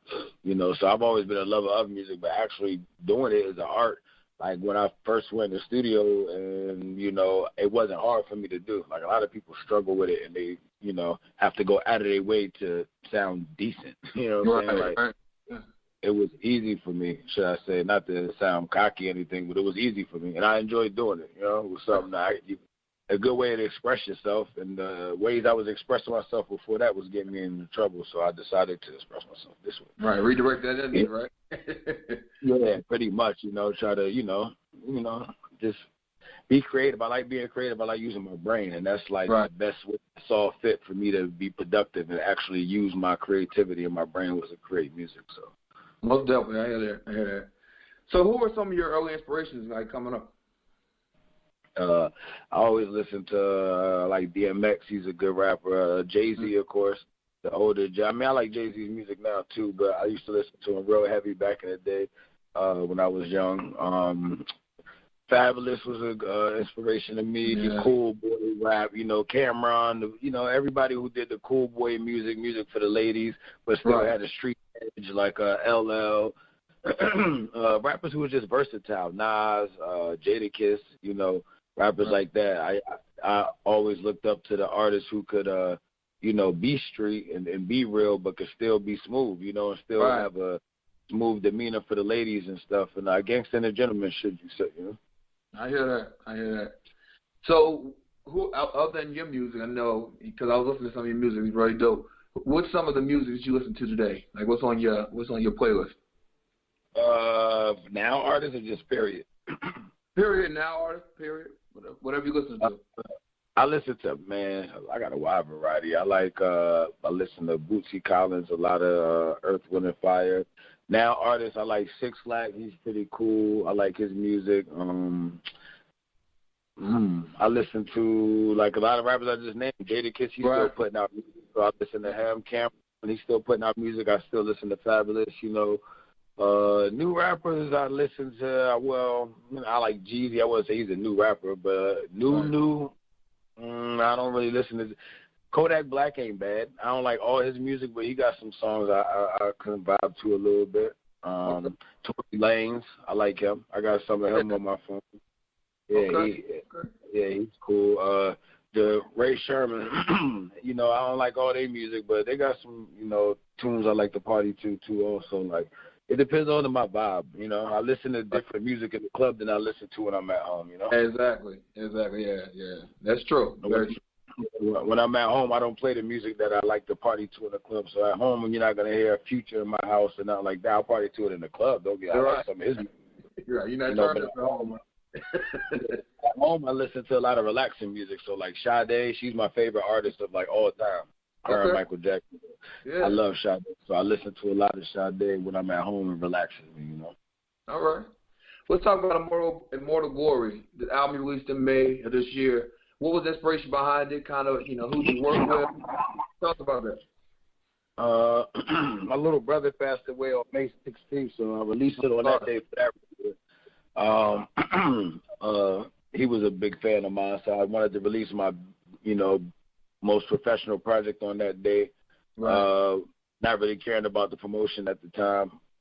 So the Immortal Glory idea was there's a symbol on the front of the album. It's an Chinese lettering, and it means Immortal Glory. It was on the back of Akuma, who is in Street Fighter. So I like video games. You play Street Fighter. Akuma's my favorite character, so he wears the Immortal Glory sign on the back, which was my, you know, album that, you know, I had a song with Snoop Dogg, so it's the biggest thing that I had to do. Yeah. As far as the artist so far, that was cool. I didn't do the song actually in the studio with him, but still to even have a chance to just work with the vocals and have that opportunity to have the rights to that was cool. You know, so that was my Immortal Glory. So I made that song number 4, and then I put 12 tracks. 12 tracks backwards is 21. My birthday's 4/21. So that's my it's my Immortal Glory. The first song on the album is called Living Life, and the last song on the album is called Like I Should. So everything in between is how I'm living my life. So the album really has a theme behind it that creates the title Immortal Glory. You know what I'm saying? It's not just I call it Immortal Glory. You know, my brother, before he passed away, he told me I was going to be here. I never thought I would be. So, you know, I wanted to incorporate him into the album. And then, of course, you know, something away from music. I like video games, so I incorporated that into the album title. And then the way I, you know, labeled my, you know, songs, my track listing, and the first and the last song, and then the way the numbering all goes together, you know. Yeah. So let's talk about the song with Snoop, Diva Look. Talk about that song. We'll play that in the show later on. Tell us about that song. Yeah, Diva Look, man, it's just when I had the opportunity to, excuse me, coughing, man, I got it. You know, the weather out here switching on and out here. I got a raspy voice already to begin with. But, yeah, with Diva Look, when I had the opportunity to get the vocals, you know, everybody expected, you know, to go either gangster or marijuana route, and I was like, nah, you know, I wanted to tune in on the fact that Snoop is one of the smoothest rappers out there, you know what I'm saying, like ever. So I was like, I wanted to recreate a visual like Jay-Z did with Excuse Me Miss, something like real classy, grown and sexy. At that time, nobody was doing that, and he did it and jumped out there with it. And it's cool because they promote a lot of, you know, cool to be ratchet, and it's cool to look a certain way, but at the end of the day, that's not really, really cool. And outside of the clubs, like in D.C. and the cities where I live, you know, there's a bigger audience of people of ladies who want to be called ladies. Exactly. That's true. You know, and they're the ones with the money, and they're the ones who's going to support for real, and they're the ones who's not going to jump ship and flip-flop. They're going to support you all the way to the end because you're talking to them the way they want to be talked to. So I said, you know, nobody else is doing that, and now that the song's out, I see people trying to do that. But it's like maybe I could change the mode a little bit. Like I don't mind stepping out there. One, I like ladies anyway, and I mean, it's never been hard for me to be around females. That's like so I make music. I say I'm gonna give them something nice. Like I don't care if 20 dudes say I got the how the song out can be 20,000 dudes following me around. I don't like that. I'd rather the females when I step out being like, yeah, I want them to feel a certain way when they hear me speak and they see me. Like, that's what a man wants. So I wanted that vibe in that song. Like, you know, with the song, it's basically the storyline behind it is, you know, guy, typical sees the a girl, maybe she got two friends with her, maybe you got a homeboy with you, and this song, I was by myself the way I approached it, but usually you in the club and, you know, you see a couple girls and usually your homies on something like, they look bougie. And I've heard that between certain friends of mine that's been around. I'm like, how do you even know unless you go approach them? And whether or you heard a dude be like, oh, man, she got the third wheel, you know, she going to be hating. It's like, not really. If you say the right thing and move right, you can get through all that. You know what I'm saying? So, right. And that song, I wanted to pinpoint that, like, you can actually, like, you know, see a situation, you know, step to her, kind of peep her friends vibe, and, you know, you got to break that full court press, boom, kick some little knowledge in her ear, little game mixed in with it, you know, and, you know, eventually she's going to, you know, throw you the number. And then apparently at the end of the song, it went to we stepped off for a conversation. So I wanted to end it like that, not like, oh, she went home with me or nothing else. But, you know, the way I did the song, it could have been at a restaurant. It could have been at a bar. It could have been a happy hour. It could have been at a club. I didn't want to pinpoint one feeling. I just wanted to have the whole vibe of the way a man feels for a female. When he sees her, he wants her, and he's confident. And it's about men having confidence to go talk to a female. At the end of the day, to wrap it all up, it's about men having confidence. Because I see a lot of men out there today don't have confidence, and they try to sugarcoat it and hide it with other things and doing stupid stuff. When, you know, us as black men, we need, and men, period, but we need to have confidence when we want to go speak to a woman, no matter what she look like, no matter what job she got, how much money she got, because a lot of women out here is up right now. You know what I'm saying? And I see dudes get intimidated by that. And I'm like, nah, man, shoot, ain't nothing wrong with getting a female who got her thing going on. That's what you want. So, you know, yeah, just trying to put something different out there, man. That's all. I hear that. Well, where can everybody get Immortal Glory? Immortal Glories are all major platforms. So the best route to get it, you can go to my website. Is www.amiss-omega.com, and that's amiss-omega.com. And on there, at the bottom, there's links to everything, but it's on iTunes, Spotify, YouTube, anything you can go get music. Anywhere you can go buy music, you can go listen to it. It's like I said, if you don't have Spotify on your phone, or iTunes, or Google Play, or Apple Music, then you can go listen to it on YouTube. All my albums are on YouTube. That album's on YouTube. The video should be out in about maybe 2 to 3 weeks. We'll be doing the video release party in D.C. where we just shot the video. This past month we've been shooting the video. We did 2 different shoots. So we just wrapped that up. So the video should be out soon. And, yeah. All right. Well, the album's called Immortal Glory. Amiss Omega, thank you, man, so much for joining us tonight. Wish you nothing but success with this and all your future endeavors. And we appreciate your time, okay? Hey, thank you for the opportunity, man. You be blessed. And everybody out there listening, I thank you, too. No doubt. We'll be right back after this. You got the look of a diva. Dog got it all now, follow the procedure. I need you to leave your mind, bring your body. Ain't nothing but an Eastside party. Oh, you got the look of a diva. Dog got it all now, follow the procedure. I need you to leave your mind, bring your body. Ain't nothing but an Eastside party. Oh, she got a diva look. She walk in the room, everybody like. Oh, she got a diva look. She walk in the room, everybody like. I could tell what she hitting on. Already got me thinking what she sipping on. I could see her roommate playing bodyguard. The other one best friend, she gon' block hard. But my game like Jordan Jackson. Spit it like Biggie when I get it crackin'. See everybody be a don in my faction.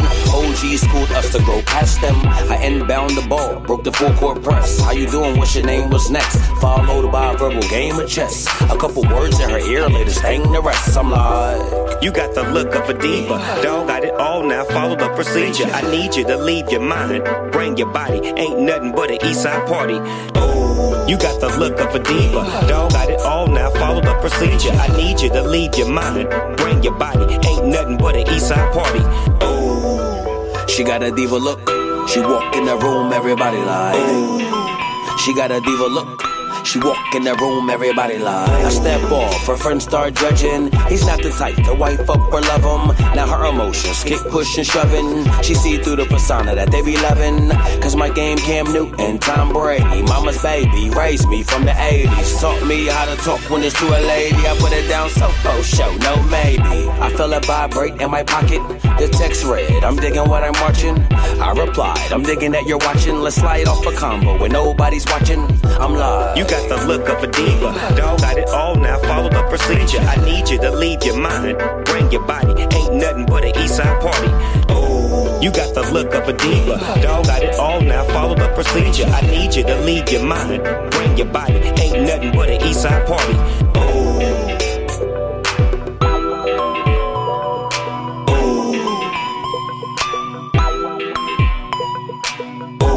So cool, old school, big Snoop Dogg, I be breaking the rules. I'm phenomenal, your mama knows, so I'ma go and get it. Push did the beat, so you know I got to spit it. So cool, new school. A-Omega, I be dropping them jewels. I'm phenomenal, the ganja blow, so baby come and hit it. Kush did the beat, so you know I'm gonna spit it. You got the look of a diva. Dog got it all now, follow the procedure. I need you to leave your mind, bring your body. Ain't nothing but an Eastside party. Oh, you got the look of a diva. Dog got it all now, follow the procedure. I need you to leave your mind, bring your body. Ain't nothing but an Eastside party. Oh.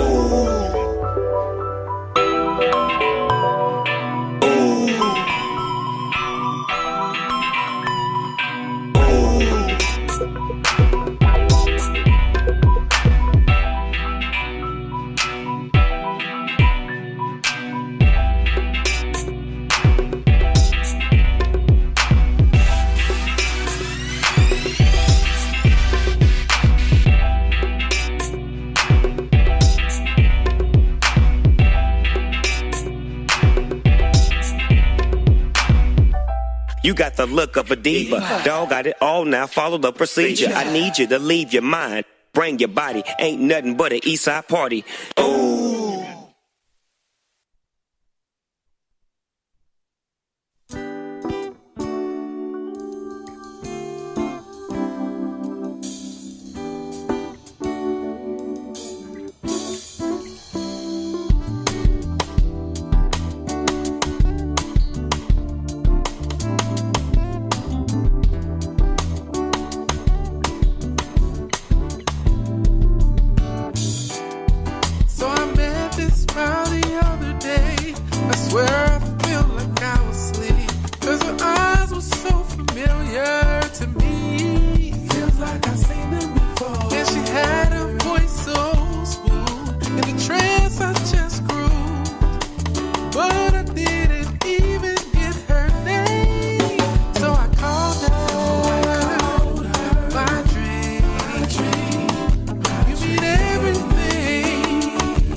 What you know about a guy, MC?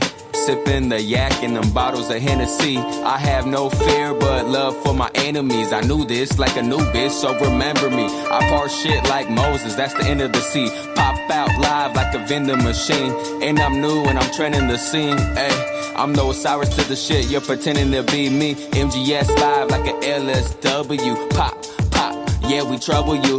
Glass of Scott's coughing out that BMW. Pop, pop, yeah, we under you. Marvel Comics, yeah, we bring the thunder too. Thor cock the hammer, that's what I'm finna done to you. We branch out and none and raw, thunder wonder you. And I'm a motherfucking guy here in this Condrum school.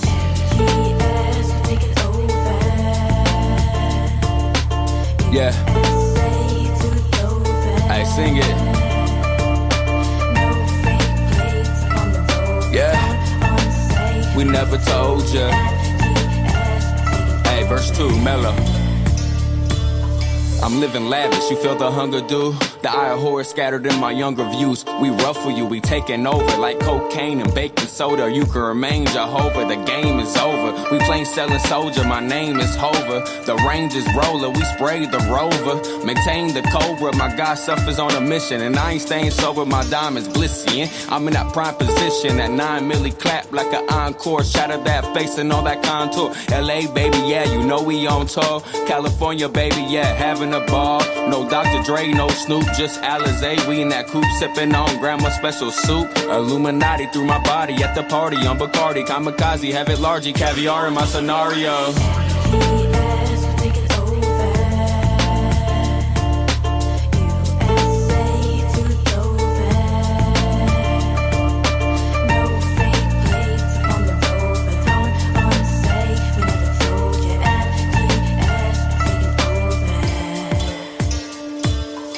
Yeah, I put on for my city, I put on for my team, I put on for my state. Yeah, it's a pity if you go against. We living great, like a Rockefeller, like Kennedy, we getting cake. Fated to be the king, yeah, we gon' let it ring. We gon' let that choir sing, yeah, MGS.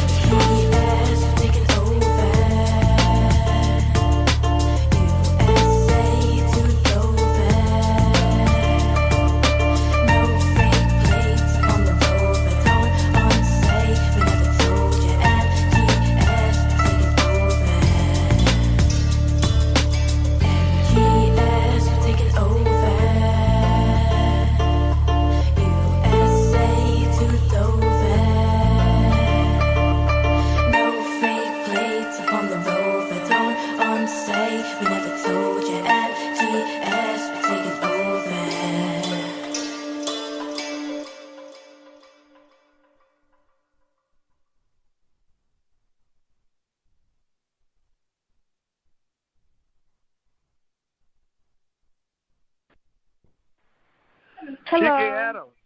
Adam, how's it going? Hey, good. How are you? I'm good. How was your weekend?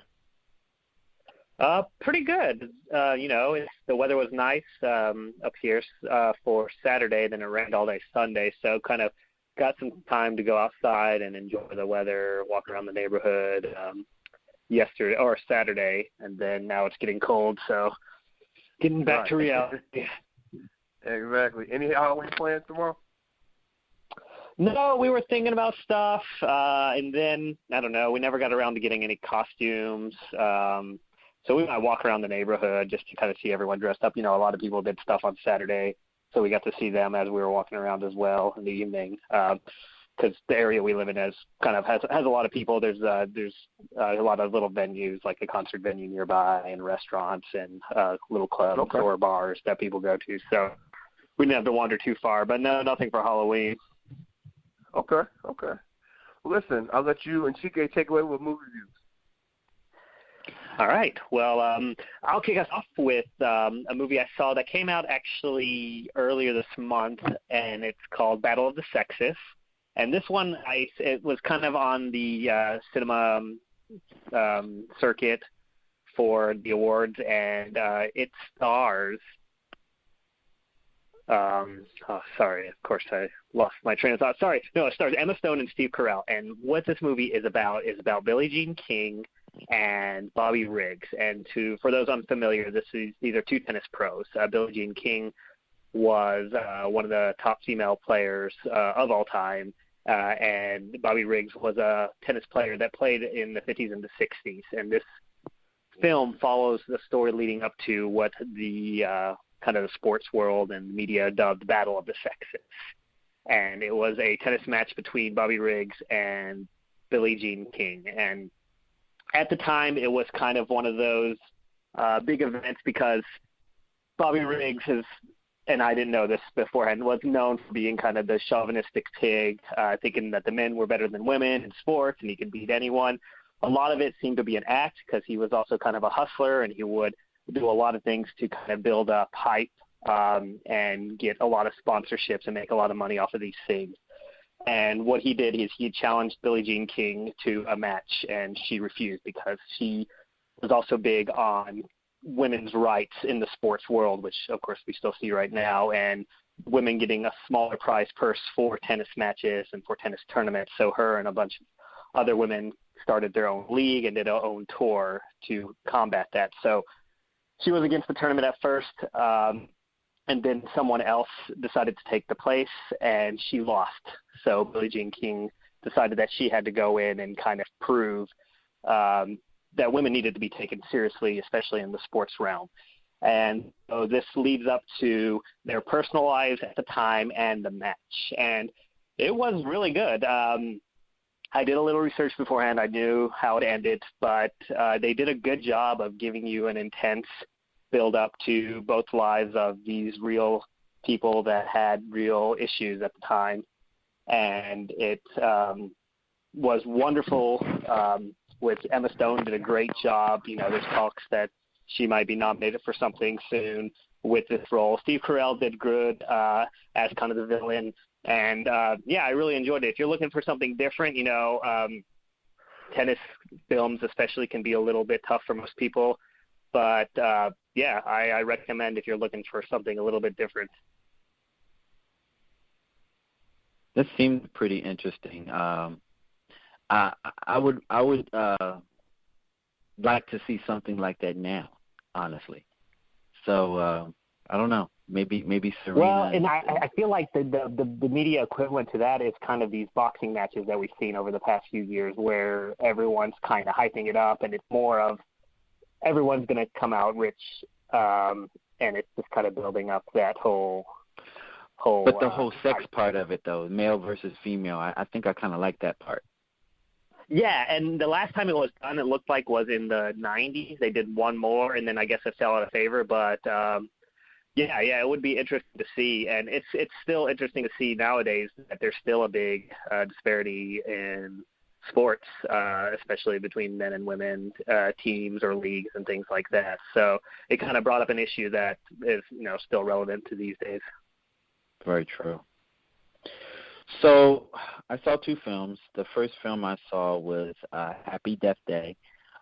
This is a film directed by Christopher Landon, brought to us by the Bloom Company. And if you know horror, you know the Bloom Company is known for bringing you horror films. This film stars Jessica Ross, and it is primarily like a Groundhog's Day, but with murder. So Tree, the character, wakes up from a seemingly dream after being murdered, and she has the day to figure out who her killer is, to stop getting killed. And every time that she goes back to sleep and she's dreaming, she wakes up again only to have to go back into the dream to figure out who killed her.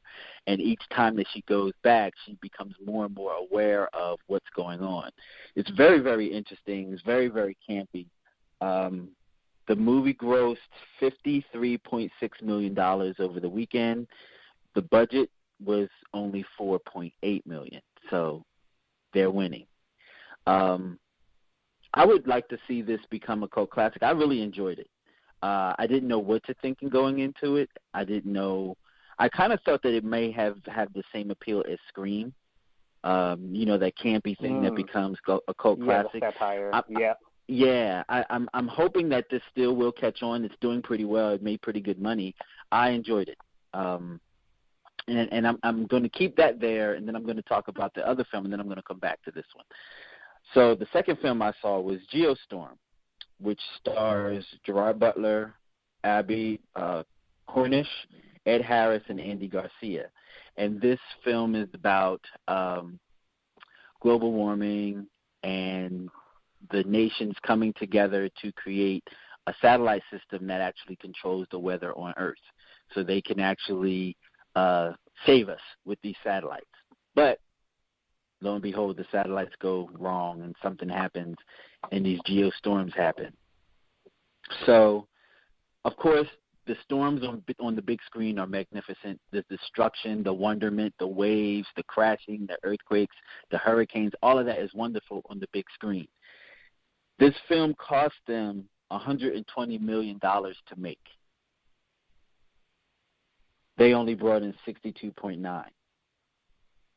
I'm going to go back to Happy Death Day. Which one was the better film? Is it the dollar amount that they brought in, or is it the content? And if you have to go by what the people are saying, Happy Death Day was a better movie because they paid their money to see that type of film as opposed to the crash, destruction, and ominous end of the earth with Geostorm. So I hope you guys remember last week we talked about films that are made for TV or made to suit its purpose on a Netflix-type delivery system, maybe streaming, as opposed to something that needed to be seen on the large screen. Geostorm is probably one of those films that you would want to see on the large screen. But at the end of the day, it wasn't really worth what they paid for. Yeah, more of a popcorn flick. Interestingly enough, sorry. Yeah, go ahead. What were you going to say? No, interestingly enough, you speak about Happy Death Day, and of course, for people who know, the next Saw movie came out, and that bombed. It still opened at number 1, but at only $16 million, which is the second lowest opening for the Saw series. So it's interesting to see kind of that ebbing of kind of the horror series from Saw kind of going away as we get better movies like the Happy Death Day kind of taking over. Original. It's an original take. It's an original. And I will say that I don't know if anyone realized, but Chucky came out with another movie that went straight to Netflix. So this is back up a little bit as to the brands, Chucky and Michael Myers and Jason. We're generations out of when these stories originated. There's a whole new generation of viewers, and they're not as attached to these brands as the older generations are. Maybe you might want to start creating, Hollywood, I'm talking to you. Maybe you might want to start creating some new things to titilize the generation into going to the movies, because this isn't working. Yeah. Now, that being said, and I know he's always an outlier, but Tyler Perry's Boo 2 is still doing well. It was number 2 this weekend. And I just don't know how. I mean, he has an audience. He has an audience, and they will go to the movie no matter what. And, sometimes that's all you need. It's like I don't want to say Star Trek, but the Star Trek movies in the 90s where it kind of fell out of favor, but you had a loyal fan base that kind of supported it for a little while, as long as you have that fan base, and he still does. And his movies don't cost a lot to make, I think it was, probably like a 30 And I will say this about Tyler Perry. I'll say this. With his films, you're more than likely to get a family situation, no matter what type of film it is that he will make. Tyler Perry tends to pull the family unit in together. So if mom's going with the kids, then probably dad too, or maybe parents are going with, that's how he brings, because that's the type of entertainment that he delivers. You know, just the man that starts off with plays. Families go to watch plays, and he turned his plays into movies. So it's like family-oriented entertainment. Maybe that's his gimmick. Maybe that's how he can do it, and how he keeps his fan base that way. Regardless of what you think about him, what you say about him, he's making it happen for himself and for his production company. He's making it happen. Yep, and it's just another kind of a weird weekend for movies this past weekend, with kind of a mix of everything. Yeah, so hopefully Thor and Justice League will put the shift in right before Thanksgiving, and we can get on to Oscar season stuff after that. Exactly. Yeah, I'm excited about Thor. There's a couple of limited releases that are coming out that are kind of interesting, and I hope we get them here in the D.C. area. But there's the LBJ, Lyndon Johnson, kind of a biopic, I guess. And then there's another one that I just learned about is My Friend Dahmer. And this follows the story of Jeffrey Dahmer, the serial killer in high school. And it seems like it can be, I don't know much about him, but it just seems like one of those ones by a biopic that puts you on the edge, because he had issues, and I think, you see him, you'll probably see him in this film. So two interesting ones that I hope come out sooner over here in my market. Yeah. So, all right, I'm really looking for the meaty stuff. It's time. The meaty stuff, yeah. Yeah. In the meantime, you have Boo too. Yep. Yeah. Steven, you only see one movie a quarter, so I bet you'll see that one. I watched a lot of movies on Netflix, by the way. But yeah, in the theater, you're right. I'm gonna have to go see these two and call it a day. Exactly. For all of our Netflix heads, I know that they're already on it, but just a reminder: Stranger Things 2 is released. It's out for streaming, so check it out. I already started watching it. It's dynamic. Check it out. Awesome. I'm almost finished. Yeah. Oh, wow. All right. Listen, as always, thank you so much for letting us know what to spend our money on, what to save it on, and have a great week, okay? All right, thanks. Absolutely. You too. All right. Right back after this.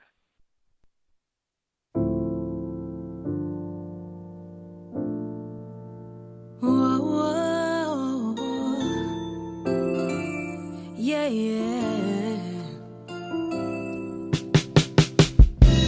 Tell me why every time she comes around, my head starts spinning.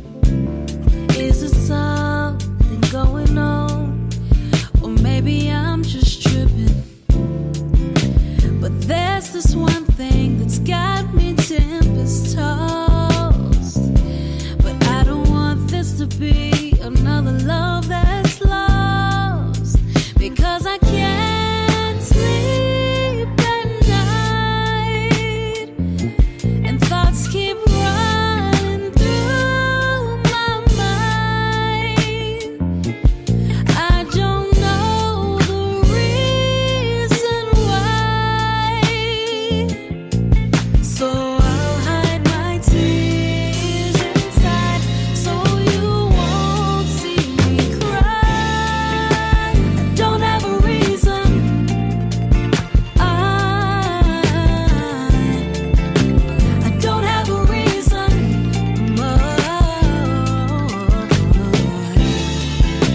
I don't have a reason.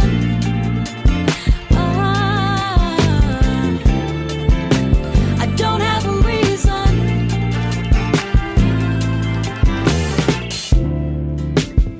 Maybe it's the way you look at her when she walks by, or the stare that you carry when you look in her eyes. But I don't wanna be the one to make something out of nothing. But my heart keeps telling me it's probably something, 'cause I can't sleep at night. Thoughts keep running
me cry.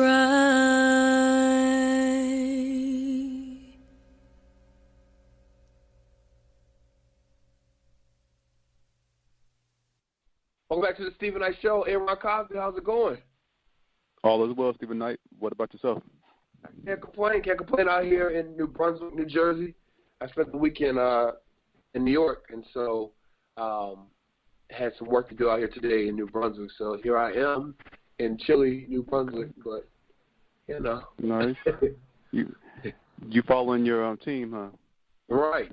And you listen, apparently, as you would say, I'm a good luck charm. We finally won one, huh? Finally.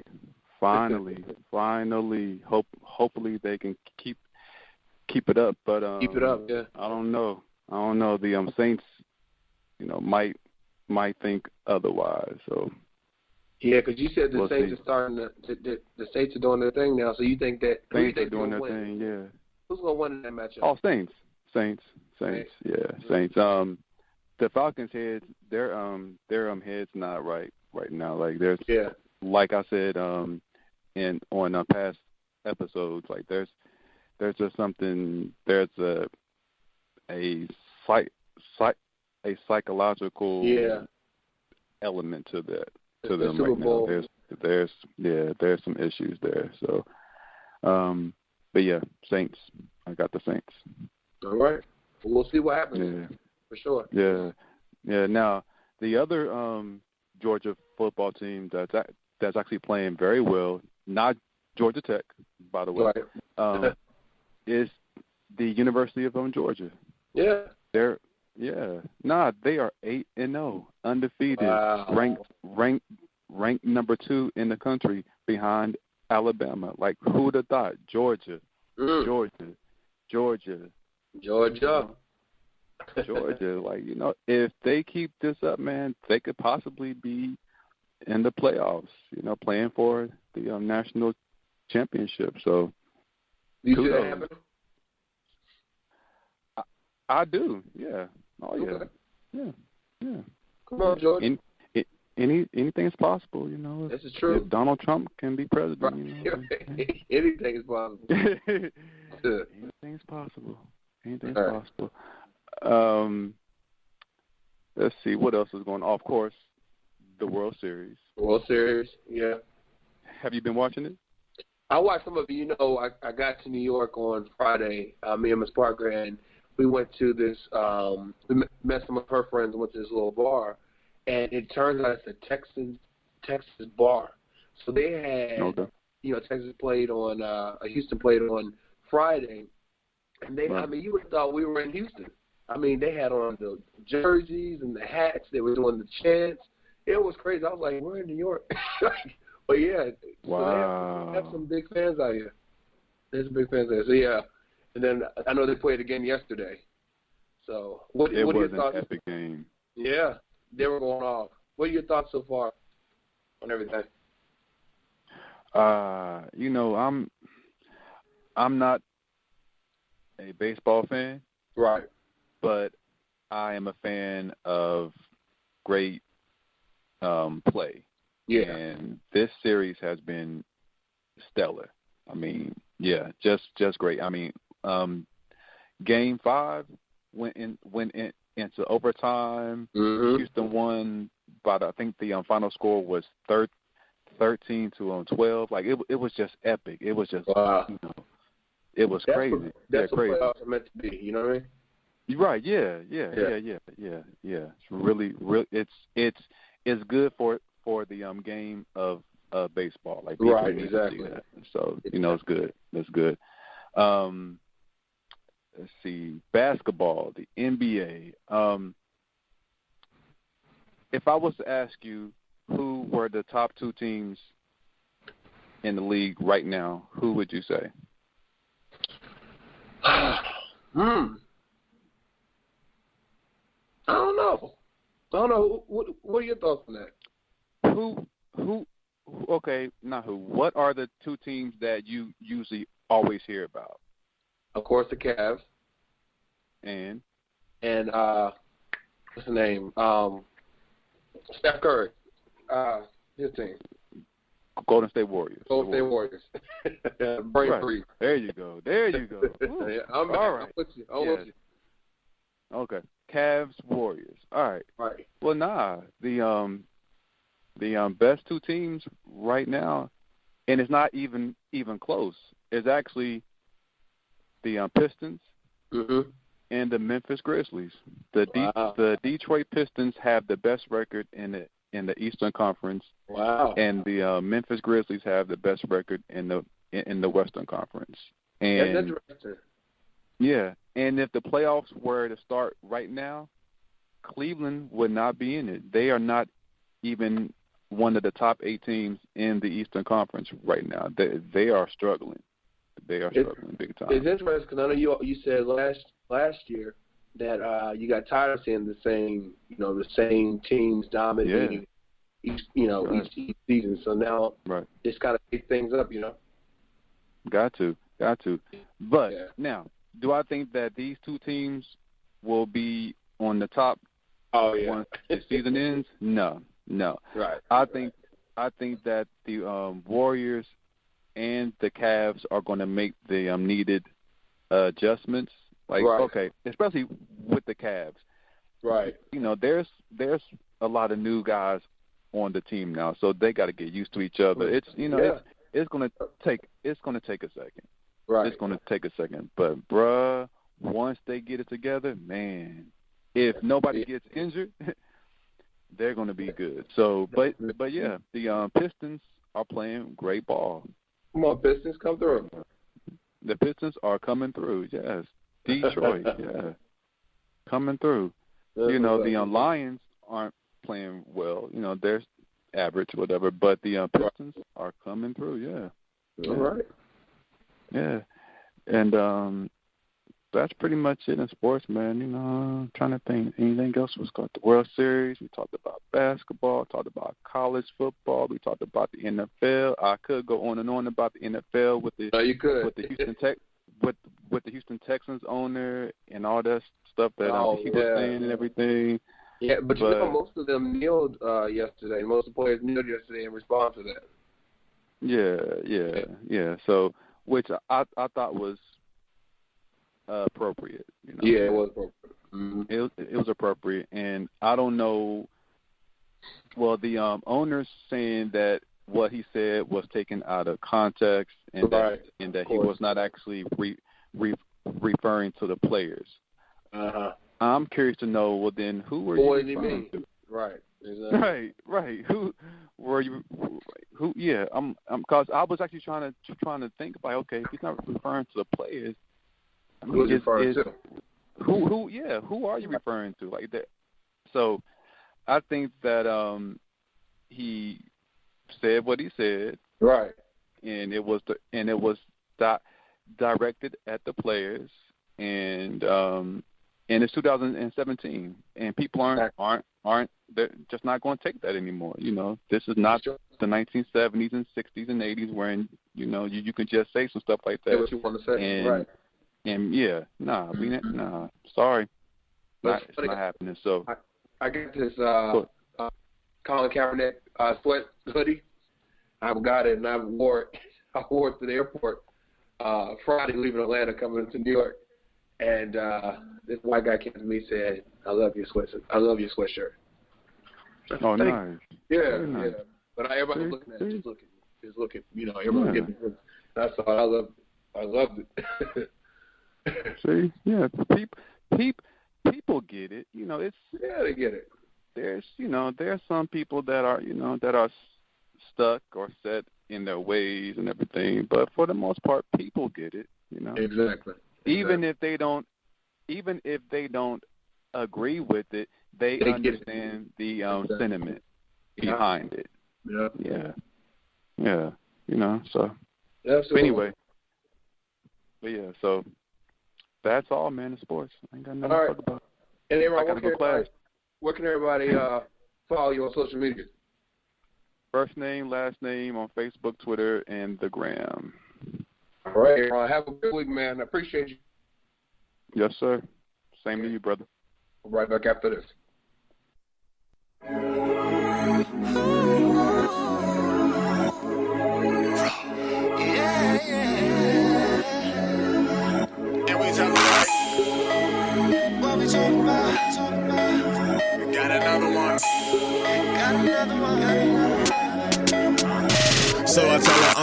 She don't wanna bounce, she just tryna live free up in a nigga house. So I seen her slide down the pole. She said I get a girlfriend when I got the hoe. So I give her 8, booty pushing weight. She said she got cotton mouth, so I give a taste. So don't get it twisted, always focus on the show. When they say blue, you on your shit, I tell them I already know. Nigga, I make hits. Don't get it twisted, homie. This is for all the bitches that shit it on me. Loving making music how I wanna. You here for the winter, gone for the summer. I'm back like I never left. I went from fucking them girls to women I never met. Tell them yo who the best. I ain't with all the mess. If you talking shit, then say it with the chest. Real nigga, what up?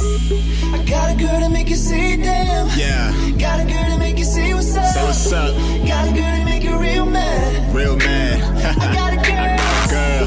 Got a girl we gon' kick up. Tell them. Got a girl we gon' shake up.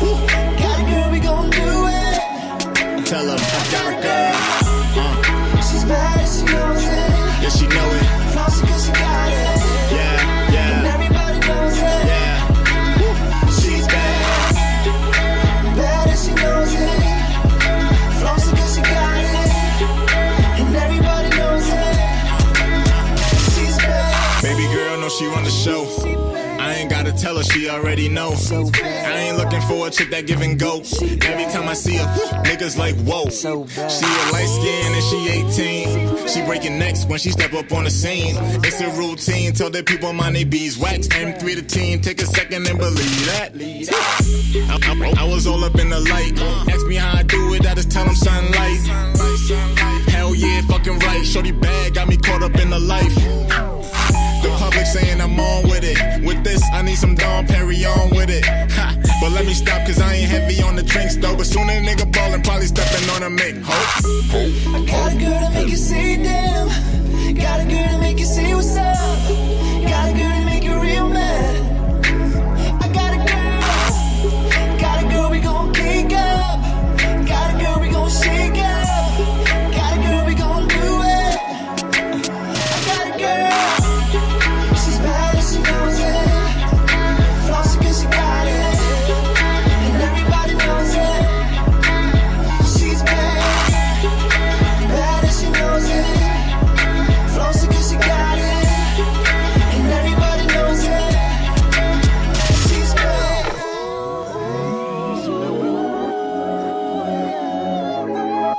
Tell him, nigga.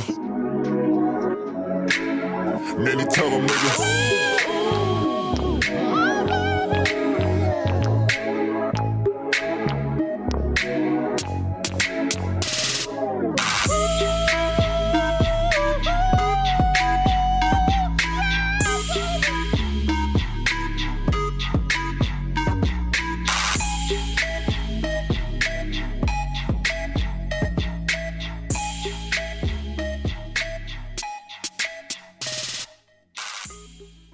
Well, that's our show. I want to give a special shout out to Saint Soprano. His album is called The Phantom of the Opera. And then Amiss O, shout out to him. His album's called Immortal Glory, featuring his single Diva Look, featuring Snoop Dogg. So definitely go download both of those albums. Support these guys. They're definitely doing big things. I want to thank you so much for joining us. Hope you have a great week, and talk to you again next Monday. Good night, and God bless.